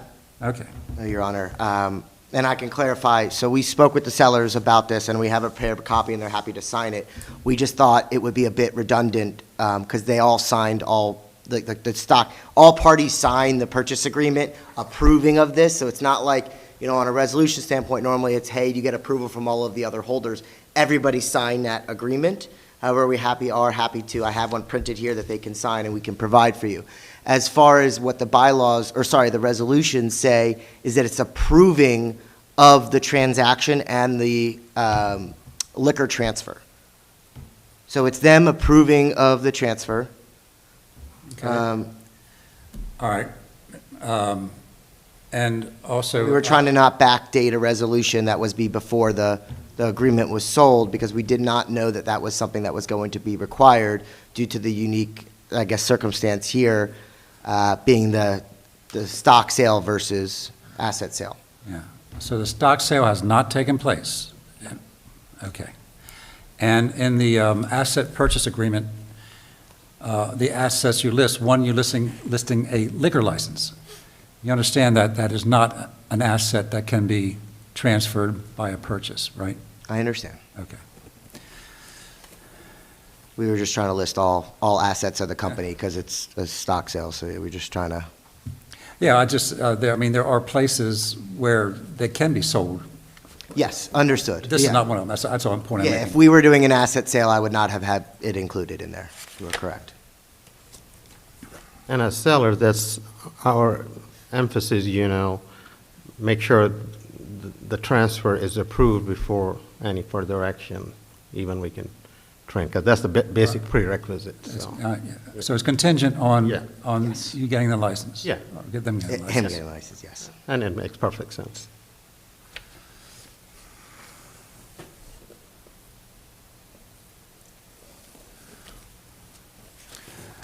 By the way, just so we're This is my perspective. I don't consider this to be a certificate of good standing from State Department of Assessments and Taxation. It's just a printout off the internet. SDAT would have to send us a certificate with the state of Maryland stamp on it to satisfy our requirements. That's my opinion. That's fine, Your Honor. I was just curious, I don't recall seeing a certificate of good standing. I see a certificate of approval, but we weren't You mean in the formally- rules? Yeah, like, I'm trying to figure out, and apologies, like, I happily would have obtained one for this, and I can That's get all right, one yeah. today, Yeah, sure. It's not an issue. I just didn't see it on the, the checklist of what's required. But happy to, Yeah. get one if that's what you guys want. I'll just point you to our rule number 6. There's a whole list of things that are supposed to be in the file. And, I mean, that shouldn't hold anything up because you can always supplement this file and get it done before, as a condition of transfer. Yeah, I can get it ordered, probably today or first thing tomorrow morning. Yeah, not an issue. I'll send that over to you, Beth, right, as soon as we obtain it.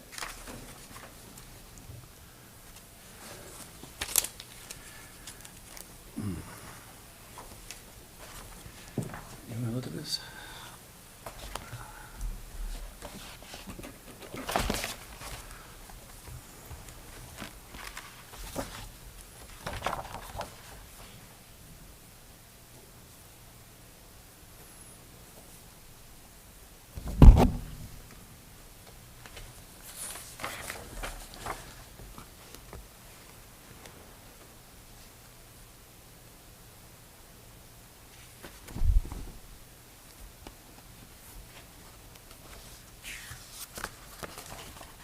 Are there character witnesses?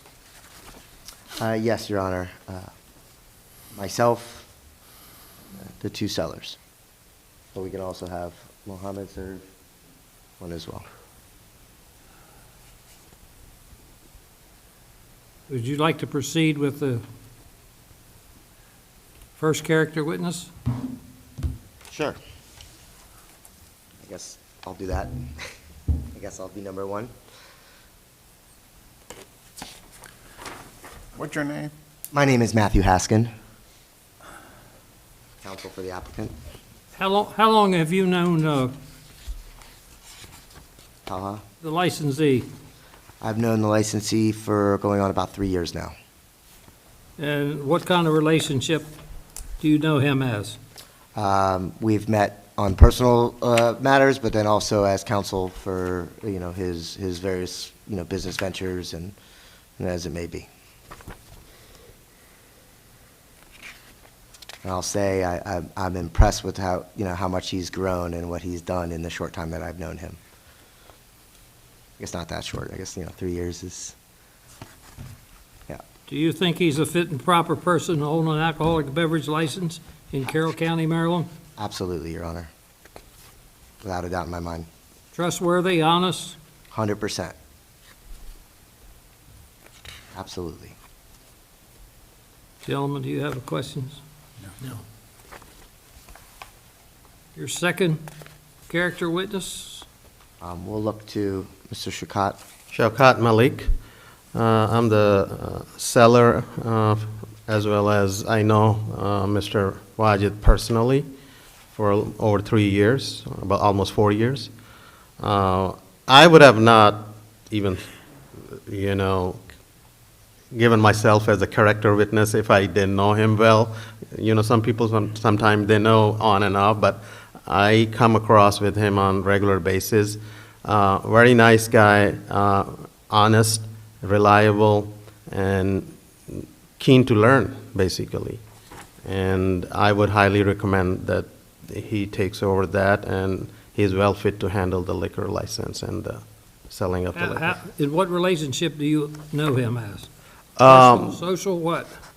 Socially, because I used to live in Maryland, and I know his dad, and then we met on the parties, and, used to come each other's houses at time. So this is how I know. It's a personal relationship. Do you feel he's a fit and proper person to hold a liquor license in Carroll County, Maryland? Absolutely, 100%. Questions, gentlemen? No questions. Thank you, sir. Next. Would there be any opposition to Mr. Mohammed Wajid serving as a third character witness? Yeah, this is Mohammed Wajid. Full name, spell your last name and address, please. Last name WAJID, 1002 Queens Angeles Way, Naples, Maryland. How long have you known the applicant? Second? How long have you known the applicant? How long? Like 4 years. 4 years? No, 4 years, he's my son, Son, 40 years. Like All the years. Son. Since birth, huh? Yeah. 40. How many times have you spanked him? Can't keep track. Yeah. So you think he's a fit and proper person to hold an alcoholic beverage license in Carroll County, Maryland? Yes, sir. Honest, trustworthy, Very good, very good. obeys his parents? Yeah, very good, very good guys. He's a gentleman, a real gentleman, Is he married? He is? No. I like the question. Any questions, gentlemen? How do you spell your first name? Mohammed Wajid. First name Mohammed, MOHAMMAD. Last name Wajid, WAJID. I like the double M. Did you sign the sign-in sheet? Was. Second? Did he sign the sheet? Sorry? Did he sign the sheet? The sign-in sheet? Yeah, I signed the sheet. So the applicant is Khalid Malik? Okay, well, that says here, the way it's written. From Khalid Malik to Taha Wajid, is that you? Yes. Okay, Taha Wajid, Yes. you're not the applicant. He is the applicant. I mean, you are the applicant. He is the applicant. Yeah. Have you had opportunity to look at our rules and regulations and familiarize yourself with them? No, I was just handed these today. If we were to approve this transfer, suggestion this board would make would be that you really familiarize yourself with this booklet. Yes, that's not a problem. And also, it's part of my, sorry to interrupt, it's also part of my plan to point him to, read this and let me know if you have any questions. So I'll make sure as well, because we went through the same thing, right? And you guys been very generous and understanding back then, and honestly, we learned a lot from that, We know the high-level rules, right? But when you read through it, there are a lot of subtle things, you learn, so. That's true. Yeah, so that's what I'm saying, 100% I'll make sure he reads it. And I'll be checking in, yeah.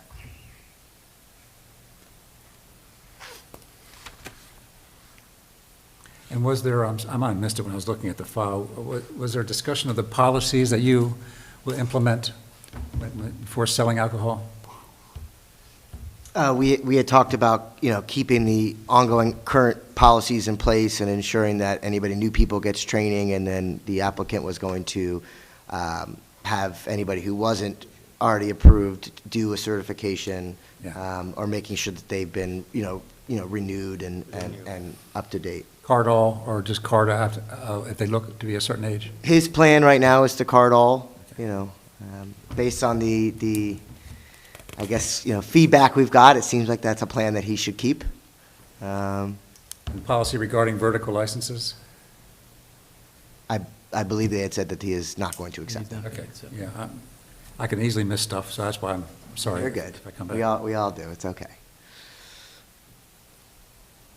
And I want to add another thing. The employees over there are really good. They've been trained. They've been there for like anywhere from 20-plus years, too. So he is in good hands. Even they'll slap his hand, You said you had three employees there? How many were there? No. There are employees w'ho've been there for a long time. Like How many are there? The one who have been there, I mean, we probably are at the moment have about 9, 10 employees altogether, including Subway. Right. But on the liquor side, you know, there are like 3 or 4 employees, and they are like 15-plus years, so. They, And the liquor side is just in the gas station? yes. I haven't been there, so I'm trying, yeah. Basically one room. Right.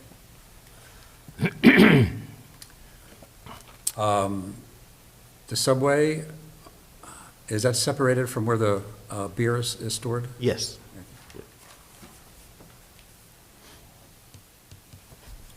Any other questions of the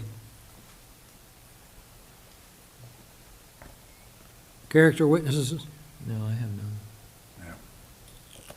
If not, Mr. Wajid, I'm looking at 4 pages from the Motor Vehicle Administration. Probably a page of this is all failed to appear. Can you explain to me why there's so many of them on here? There's enough speeding tickets and so forth on here for me to understand why you were required to appear, but there's all kinds of suspensions going back to 2019. Yes, I did have a class at that time too. I was still in university. So sometimes I had class or exams and I couldn't miss the date. But I did get my attorney to, and most of those cases were dropped in court.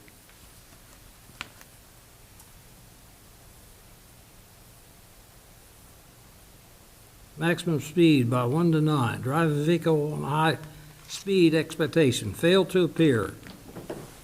Driving a vehicle on a highway at speed exceeding, blah, blah, blah, blah. Failed to appear. Driving a vehicle on a highway at speed exceeding speed limit. Suspension. Failed to appear. Failed to appear. Court recall. Points warning. All matters, Your Honor, have dispositions in there as well. But I have learned my lesson and it won't happen again, and it hasn't happened again. You have them all rectified through the dates, but they keep reappearing and recurring. Yes, Your Honor, but if you look at my current record, none of those charges have stayed. Well, I'm looking to one as late as 10 months ago, failed to comply. Failure to attach vehicle registration plates at front and rear. Suspension for that. Speeding 15 plus miles an hour over the limit. 11/24/25, failure to appear.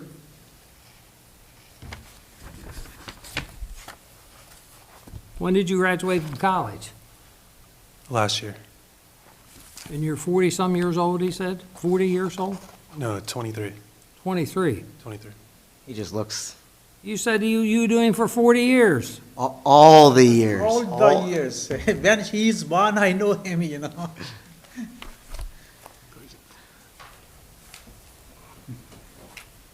Any other questions, gentlemen?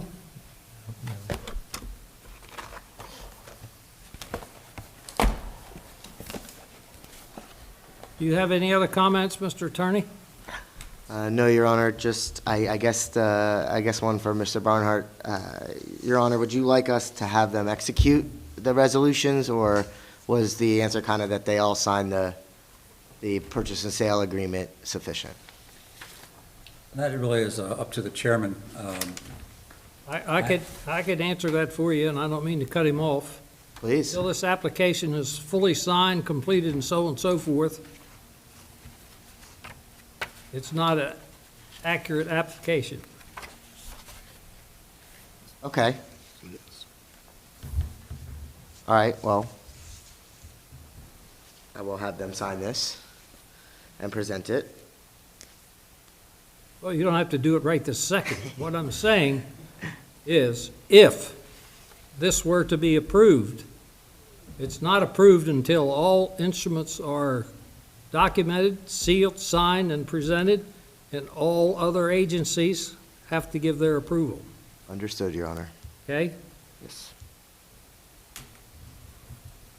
Vector, do you have any comments, final comments? My only comment is, if they keep the 2 managers, lady managers that run the liquor store, they run the place. They're there all the time.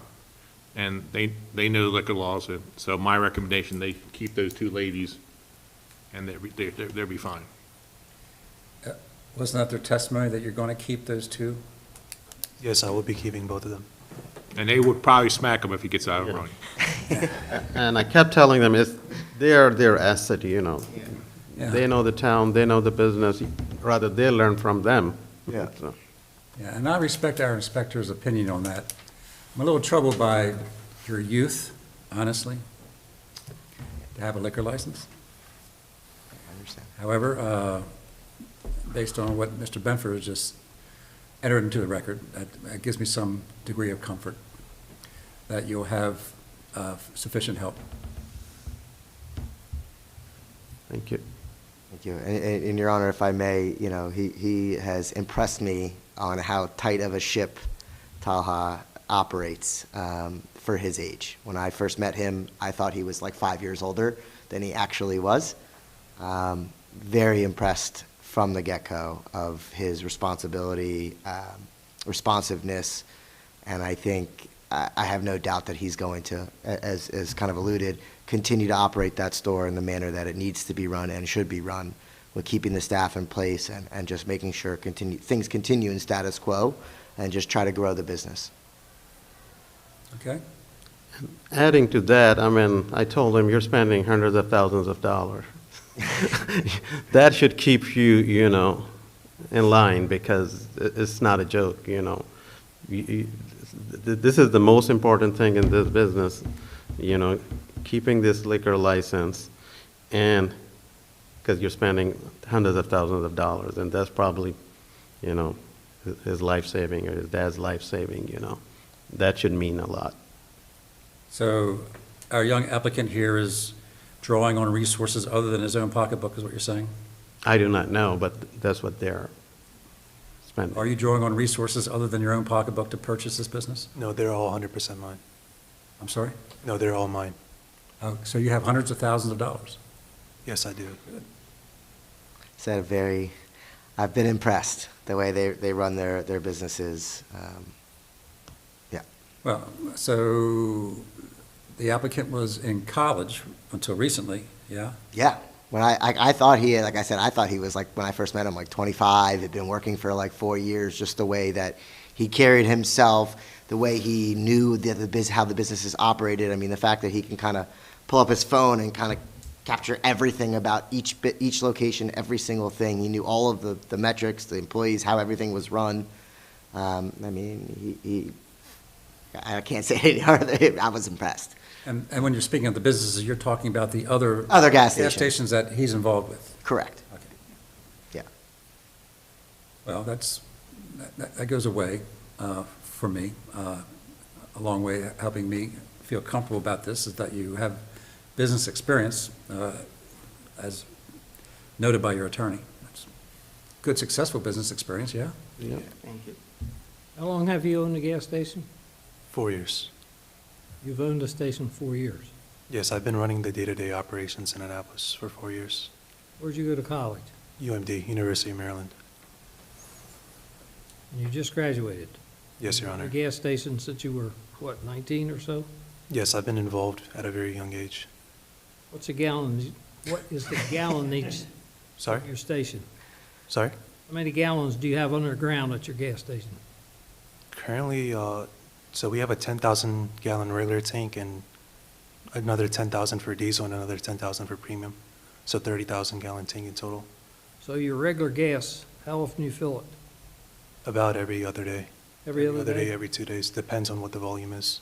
And where's it located? In Annapolis, you say? Yes, Your Honor, in Annapolis on Forest Drive.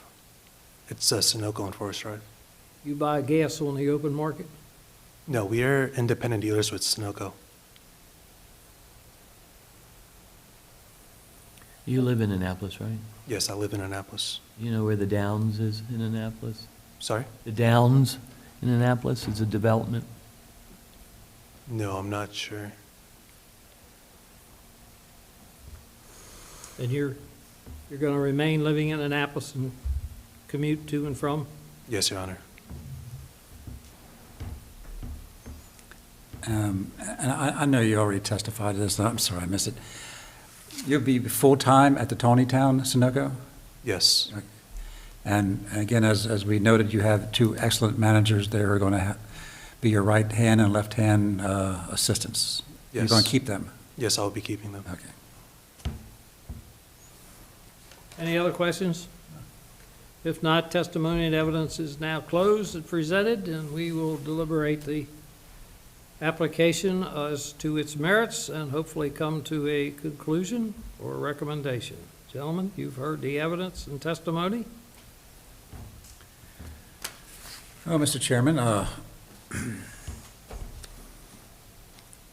have heard the evidence and the testimony, and I feel we have a very mature young man here, based on what I've heard. The character witnesses seem to be family and friends, and they seem to be very sincere to me. I'm convinced that he's a good man, young man, good man, and is a hard worker, based on what we hear. He's putting up his own capital as a young 23-year-old, which is pretty impressive from that standpoint.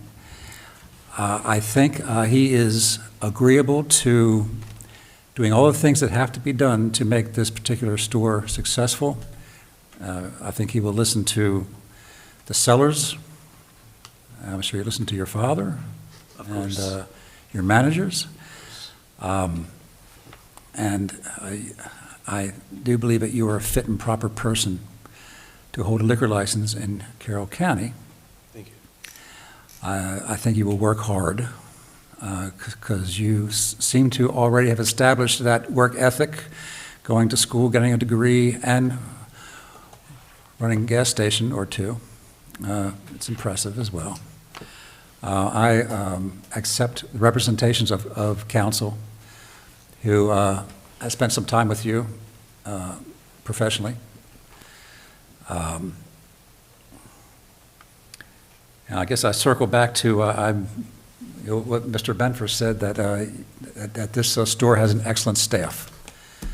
So that makes me happy that you're going to keep them on. I think that you will. You seem to be a studious person, that you will take a look at this, and as your colleague over there, your seller, mentioned, it's very important to get this under your belt. It'll make running that business a lot smoother for you if you understand our concerns, where we're coming from. The diversion program, you can talk to your counsel about that. That's a program that we have in Carroll County. If someone in your store sells to an underage person, they can be charged by the state's attorney in this county because it's a crime, but we have a program where they can be diverted from a charge if they attend certain programs. And that's the kind of thing that you would want your employees to know about, and maybe they already know about it there at the store. But, those are the kind of things that you will pick up as you dive into this business if your application is approved.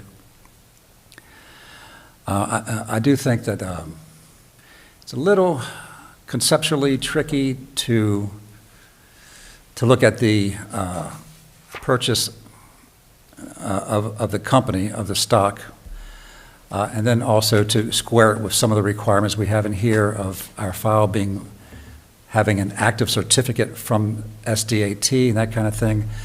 But you have a good lawyer. He'll work through that with you and make sure that our file has what it needs. Well, those are my comments, and obviously I endorse the application. Thank you, Your Honor. I agree with everything my commissioner, Mr. Barnhart, just said. You certainly do have business experience, there's no doubt about that.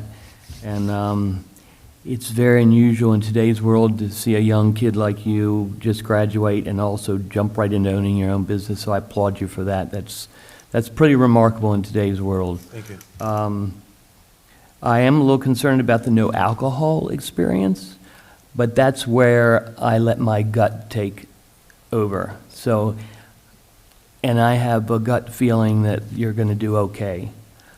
Specifically, since your policy is better than the previous owners of carding everyone, I'm going to give you a chance, and I'm going to, if it's okay with the chairman, I'd like to make a motion. It's okay with the chairman. Okay.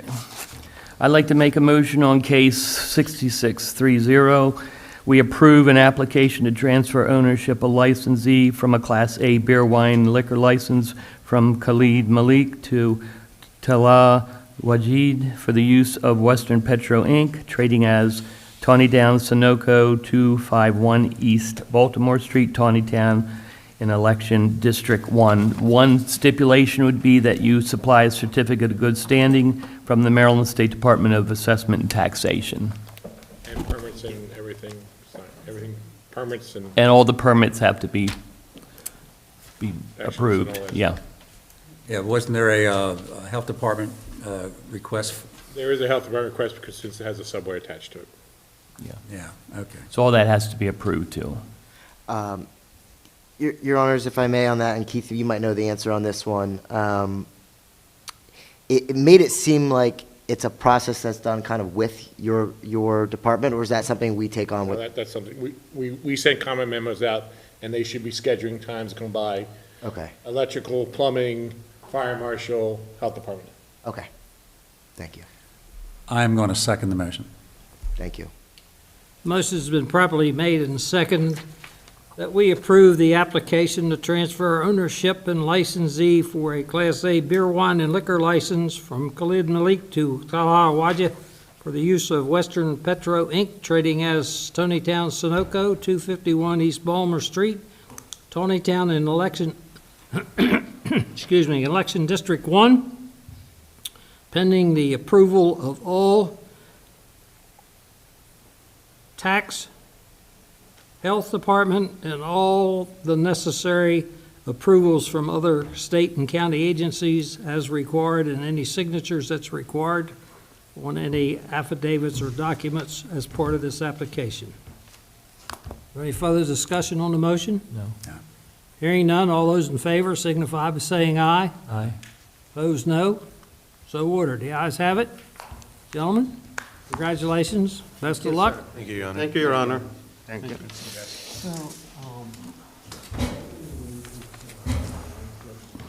Get these guys on this. Tim Bolts. Where's he going? I'm out of here. He left his stuff here, so he's going to Oh. I go in the bathroom. Fire marshal, plumbing, or anything, all that is, those guys need to come. Okay. Right. Well, I'll get these guys to sign and I can give this to you. Hey, George, did you see this? Yeah, I saw that, yes. 'Cause it- Well, But like I was saying, they have a professional minute person Yeah, that does that. who does that for the liquor board and for other boards up there. I was alcohol Yeah. trained too, so he would do the alcohol training. That's what I asked for. Yes. I think it's been approved, also. Oh, we still have business to do. Yeah. Oh, we got another one?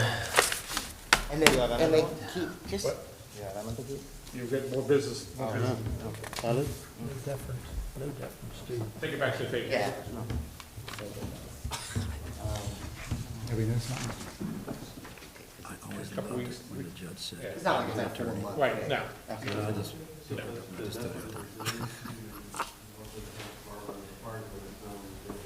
You're used to it, just like I call her Joe, Miss Bates.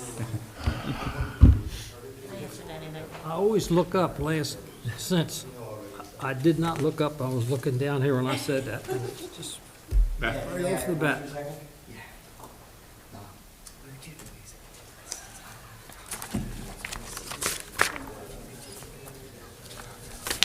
Doesn't matter. Whatever it is for you. I'll just take it. So you have your own also? And then when I'm driving back to the office, I'll have my paralegal just pull a certificate. Okay, back to our regular business session. One of the items that the highest one on here, the schedule, is the letter from Jeff Kelly, Director of Maryland Alcohol, Tobacco, Cannabis Council to serve as a resource for Liquor Board. I have reviewed it, my colleagues have reviewed it, and it's information that is available to us, and they're offering their office. All the counties got it, all the. Anyway, yes, I didn't know I was president of Caroline County Board, but anyway, according to the letter, I was. So with that being, we're well aware of that. Keith, you're going to have to tell us a little bit about Spargos. We have an email here. There's, it was basically, we reached out to them when I found out last month that they were closed. He sent me an email saying he's going to be open up July 1st. I mean, not July 1st, August 1st, and found out he wasn't open. So then he sent me a text message that I printed out. When you say he, you're talking about the guy who was selling? Tulsi, yes. And if you read it, he is saying that he's had health problems and very financial burden to his place and all that stuff, so he's still closed, and he's going to get open as soon as possible. Okay, and this is the one where the sale fell through?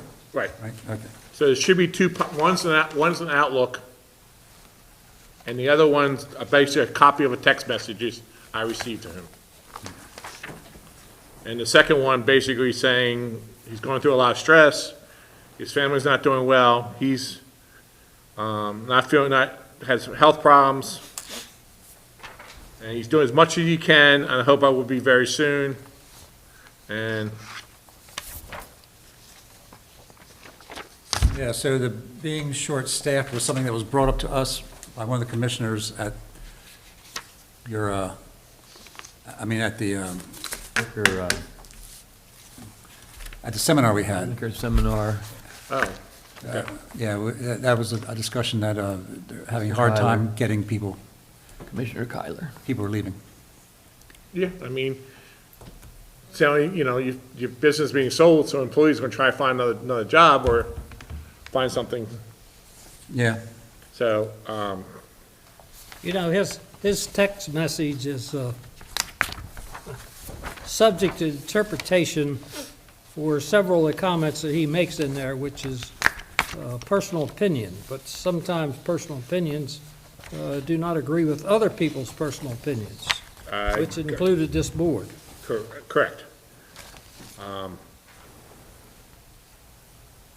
So basically, he's obeying what the rules say, but eventually, I guess you guys decide how long you want to give him.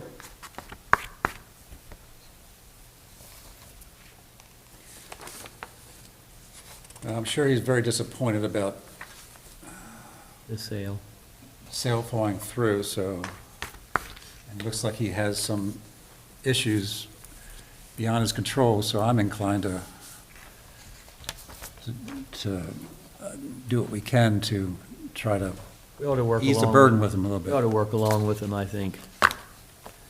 I mean, yeah, we are. I mean, I Some more time. Yeah, so what you're asking for is a time limit? I don't know. I'm, Okay, you're just presenting it, okay. yeah, I don't know. I don't have, How about we check back with him after a certain period of time, and then you report to us? I can try, if, now, next hearing, I'll have a response back from next hearing, and So when was the last time you talked to him? I got this text message on August 5th. August 5th. And he really didn't give you any timeline as when he thought he'd be open, other than, Basically, I said, how's it going? What's going on? I know you're closed. I know you said August 1st, and he got back to me with this on August 5th. When he was here last, for the possible transfer, were they open at that time? Yes. Yes. In the past, we have allowed, the book says 10 days, you have to request a longer period of time. Right, and I think this covers that. Yeah, this does cover that, but I think, my personal opinion is that there ought to be a not a carte blanche date. 30 days, 60 days, 90 days, 6 months, whatever, I think. You know, we run in, and I don't like it, and the last one was the restaurant there in Westminster, where the health department, or not the health department, the fire department shut them down, and they came back, the brewery from the bowling alley from Tawny Town, where we extended them, 30 days, not more than that, 60 days, 90, whatever it was. And they came back again because the fire department kept holding them open, and we extended that period of time. Maybe extend it 30 days and then leave that open to further extension if they can convince us that we should? I would extend it to 30 days, and then we could re-extend it another 30 if needed. I mean, we need to give him some time to get things straightened out. Yeah, I mean, we don't want to get too much into his health issues, but, you know, he has alerted us that that is something going on.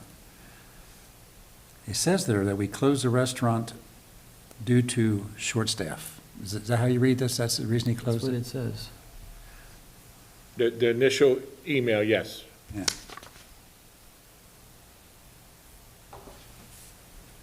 Well, if I remember the testimony in the other one, they were gonna try to run it with 2 people. Yep, they were.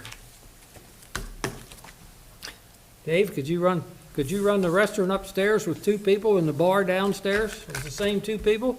To be honest with you, the guys that are buying Johansson's, when they told me the number of employees they were having, I'm thinking, might as well multiply that by 2 or 3 times. Yeah. Did you guys know I used to own that place over there? Yeah. The Keg Inn, right? Yep. I might have been in one of your other establishments the last time before that closed, further up the street. BBI, I don't know what you called it. Lockman Valley Inn? Lockwood Valley Inn at one time. Oh, that's right. You That's still own right. the property, right? Yes. I got proof. You tore that building down, didn't you? Yep, sure did. I drive by there all the time going to see my son.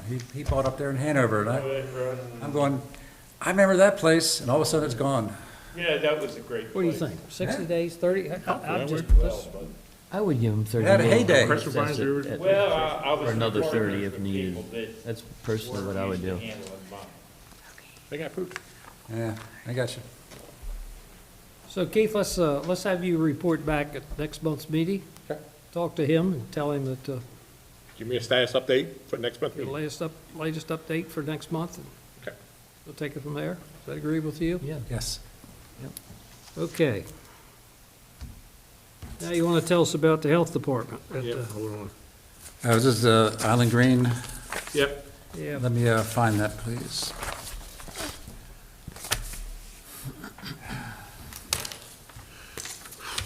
I got it.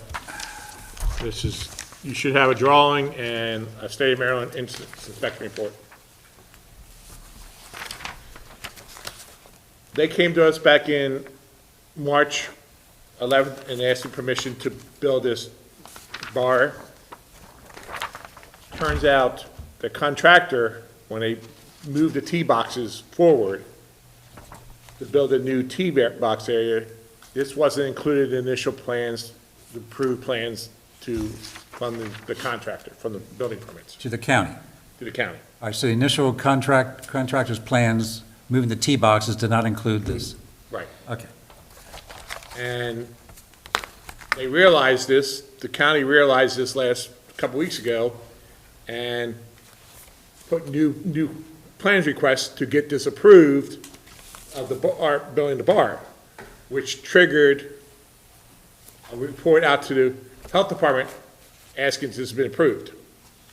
Health department says has not been approved. We went out on August 6th and talked to the owner, and it turned out it wasn't never on the initial plans, it wasn't approved, the septic wasn't measured, water usage wasn't measured, so the health department shut down the new bar. So a new bar is a wet bar and 15 seats, you know. right, and the health department cares about water consumption and. Mainly more septic than anything. Yeah, okay. Yeah, because I'm not sure if it's been attached into the new septic system. My understanding is they overbuilt the septic system, sure, it should be fine going, once they get all the paperwork and all the, so this should be opened up soon, but I'm not sure what time limit that means. And you're talking about just that bar area? Yeah. The tiki bar and all the other stuff is operational, right? Right. This is just that bar area. I believe, talking to the health department, everything is there, correct, but it wasn't documented correctly. So they need to go through and make some calculations and document everything. So I don't expect this to be a long-term shutdown, but don't know. So, basically, the only shutdown is an extension that we granted them. The liquor license still applies to all the other areas. Doesn't affect their liquor license, it just affects No. that little square area that we approved. Yes, and they cannot use it. They have the bar stools pulled away. It can't be used. Okay.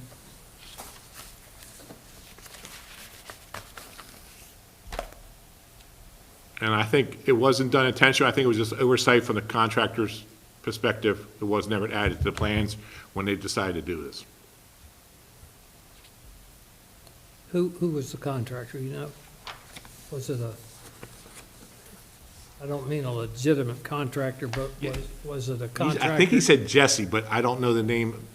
Was it It's a legitimate contractor, yes. With the Maryland Home Improvement License is what we're Yes. saying, yeah. I mean, I believe so. I'm not It was definitely pretty sure. extensive. Yeah, I mean, they did a lot of, actually had 25 feet in front of the old tee boxes. They went out 25 feet and Yeah. put this new bar, a stage for, now they have a covered stage area and a banquet facility in one of the tee boxes. where they got a banquet facility?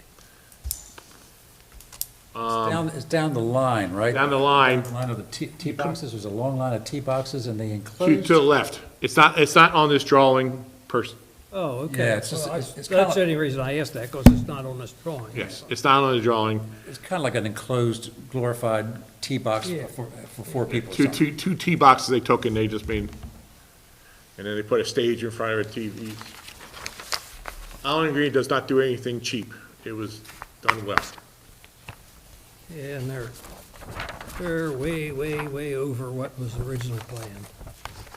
Oh, that was long I'll get it. history ago. Those tablets are broken already. I won't get into that.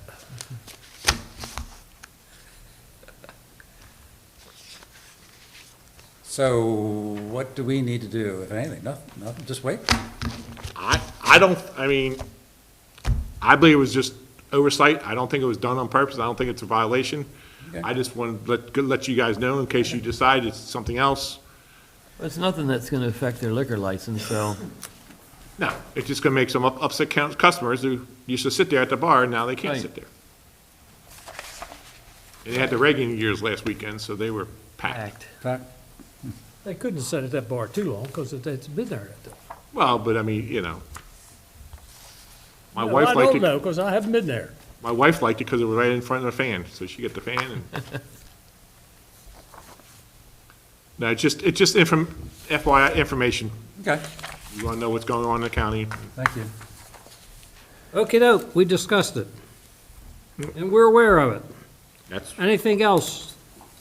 I'm checked off everything on this page. come on up, Mr. Davis.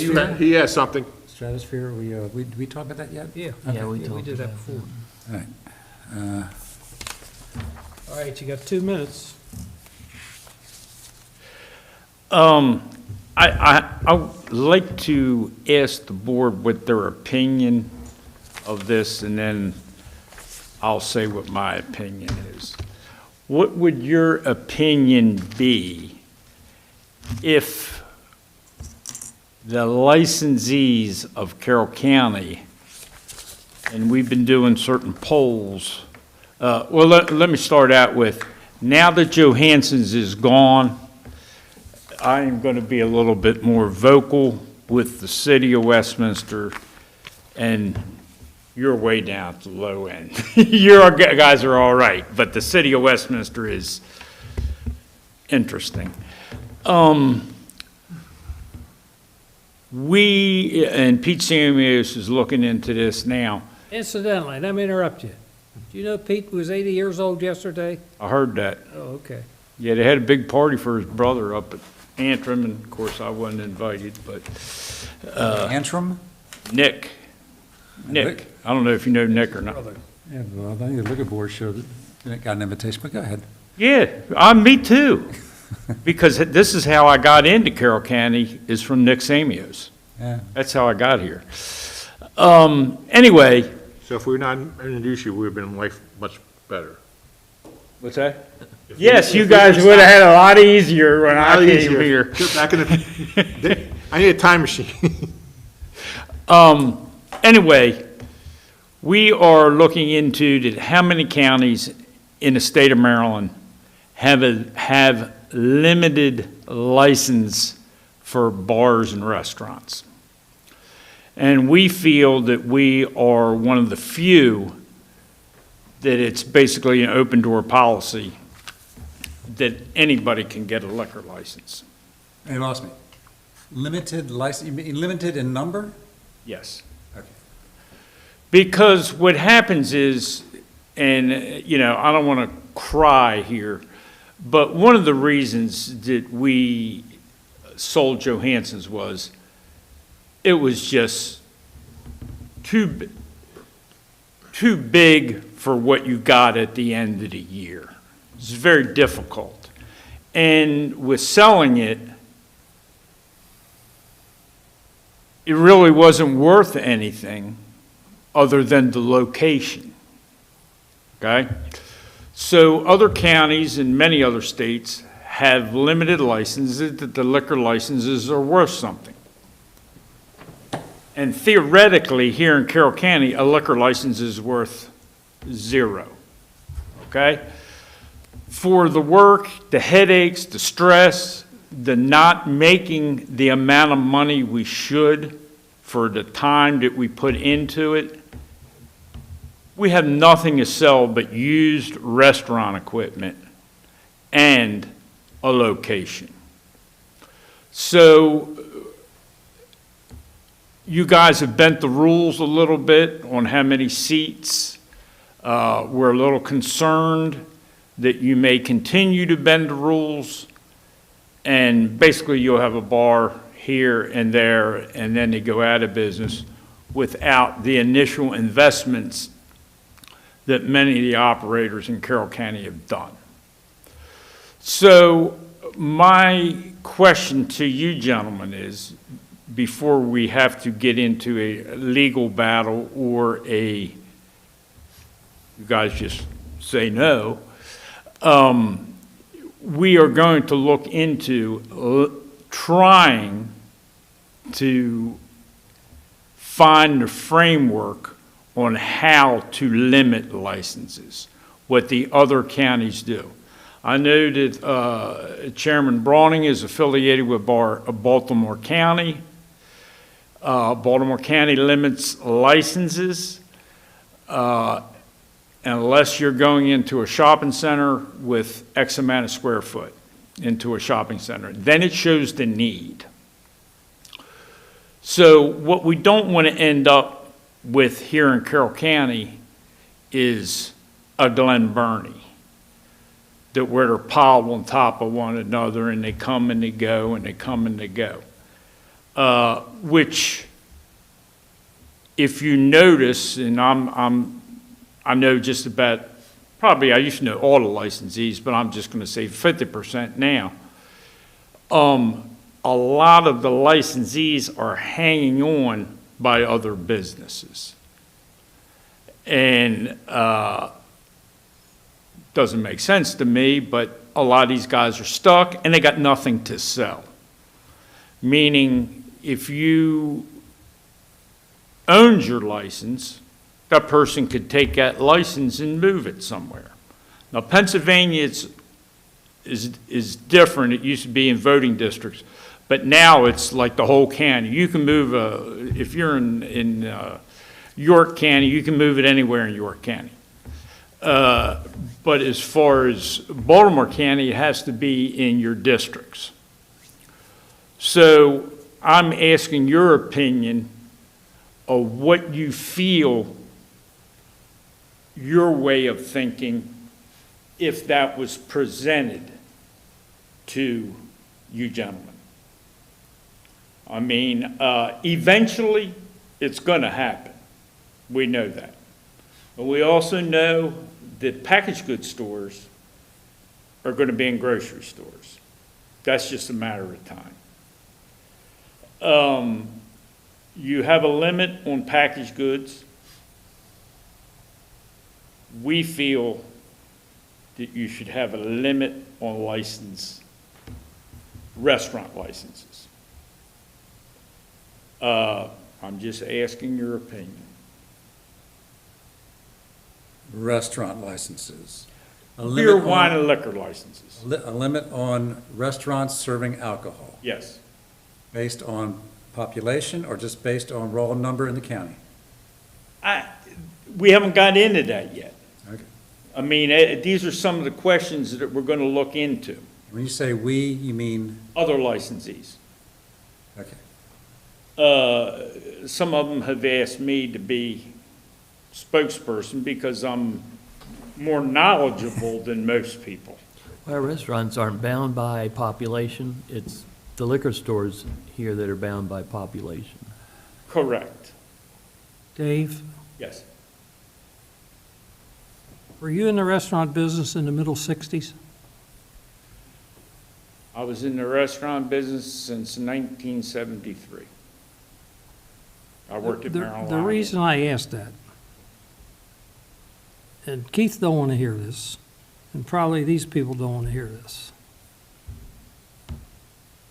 When alcoholic beverage license was changed to allow sales of liquor, so on and so forth in Carroll County, there were several stringent requirements in order to get a license. You had to pay real estate, had to pay taxes on a certain valued property, okay? If those were changed just on inflation from then to today, you wouldn't have to worry about what you were asking us about. That would have taken care of it. That was one of the reasons that that law was written the way it was at that time in Carroll County. And it would take care, it would be competitive, okay? But not every Tom, Dick, and Harry's bar or gas station or whatever you think would be far from being able to qualify for it because of the tax. Can you explain that? I'm not getting it completely. I forget what the numbers was. For instance, the real estate value of your restaurant had to be like, at that time, like $75,000, okay? What if you rented? Had to be $75,000. The real estate property had to pay Oh, it was taxes. landlord. It had The landlord deal. The property had to be paying taxes on $75,000, okay? I forget the number, but it was a pretty good number. What would that $75,000 be worth today? I don't know. I pay $36,000 a year real estate taxes for Johansson's. But what I'm talking about is what would that property be worth if it was worth $75,000? Oh, you in the 60s? Commercial property in the 60s. Probably about 500, 750, Okay, maybe $1 million. go check a lot of these licenses that we have today. They ain't worth that. We just transferred a license. Yeah, it's a gas station, it's a commercial property up there, but it was grandfathered in, okay? It would have taken care of it. But all the other stuff, okay? The one thing that hasn't changed is the population on the Class A stores. Well, in a And couple that of was, years, pop- you that won't was have to worry about population. that. And when that figure was arrived at back at that time, that's what why they arrived at the figure, was one of the reasons they arrived at it with the population numbers. Okay. So there have been ceilings in the past to address the kind of things you're talking about. Right. Okay, well, I'm looking at the future now, because, we'll discuss just a little bit of these fellows here. They're going to be open 5 days a week? Oh, no. To point up what you're saying, Bill Watkins, the last owner of Forest Inn, Okay, the liquor license was sold for $250,000. correct. I was, when it got sold to Cal Bittner, I was standing right beside him when he bought it. But Barron's had that license, so it sold for $250,000. That's actually very reasonable. Yeah, but. In today's but world. To point up what you're saying, Mhm. if they So- wouldn't open it back up, they had to buy the license. We had a license at the state fair for years and years and years. And all of a sudden, they decided, somebody told us, well, we don't need them.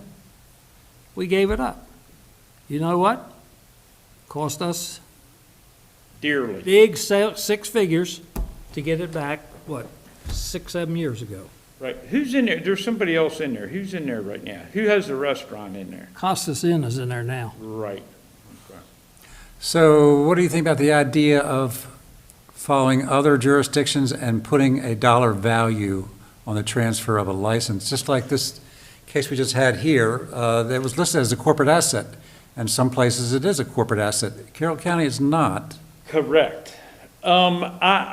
These are some things that we want to look at, because what's going to happen is Carroll County's changing. As I said before, with the previous board, not you guys, previous board, when they went a little crazy on some things, I said you should be proud of the licensees that you have in this county.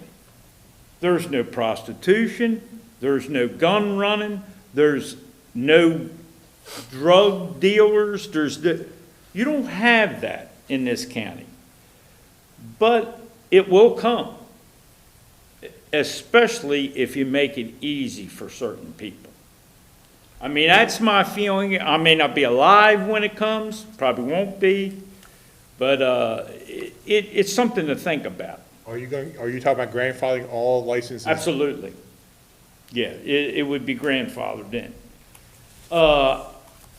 I don't know of anybody that would really object to it, except the guys that are really opening up a lot of places. The first person to try has to buy a liquor license, that's who's going to object to it. What's that? You say July 1st, you say July 1st, you had to buy a liquor license for it. I want to buy one July 2nd, I had to go, why can't I be like everybody else that just had it? Well, sorry about your luck. You didn't spend 30 years in the business. Sorry about and your you luck, don't get a violation, let's post a sign in your window. What's that? Sorry about your luck, you got a violation, I'm going to post a sign saying you have a hearing. Well, I don't like that. So That's, it's one thing, you go one way with one thing, you go the other way with the other. I don't think either one of them have anything to do with each other. I don't think so. I love Well, it. I think the point that the inspector's making is that we have a broad spectrum of licensees, a lot of different type of situations, and what will benefit one part of the spectrum could be bad luck for another part of the spectrum. And it's hard to strike a balance. Everybody I've talked to, they said our licenses are worth nothing. It's always been. Well, I know that, but we're one of the few places that But then it's like that. why do people still come and get liquor licenses then, if it's not worth nothing? Why restaurants still open up? We haven't slowed down. The thing about restaurants, that's a very tough business, as you know, and it's the liquor sales that keep a lot of restaurants afloat. And restaurants are an amenity in many people's eyes for Carroll County. Now, economy goes up and down in waves and this and that, but restaurants are always thought to be a nice thing to have. And having a liquor license for a restaurant gives them some viability when the times are tough. Absolutely. They can buy one. They can buy a location. Other words, what I'm trying to say to you, without, because we're speaking in the public right now, this is recorded. But if I were not being recorded, I could explain a lot other things. And, you know, and I don't object to talking to you on the side about something, or whoever, but then it would open your eyes to really see what transpires. I believe you. And then you'd have to monitor what type of operation that it's sold to. Like, for example, we had a limitation on restaurants, it's gotta be sold at a restaurant. Can't be like PA, which PA is crazy strict on certain things, but you can go to a Sheetz in New Freedom, Pennsylvania, because I don't drink anymore, I wanted a slushie. I left my phone in the bathroom. I walk in there, do you leave your phone in the bathroom? Maybe. Here you go, buddy. It's a good thing you're an honest man. You're damn right. There you go. I was gonna give it to the sheriff up there when I walked out. Not to cut you off, but do we have any other business? Okay, this meeting officially will be adjourned until September the 9th, is it? I think so. Yes, yes. At 10 o'clock. Guys,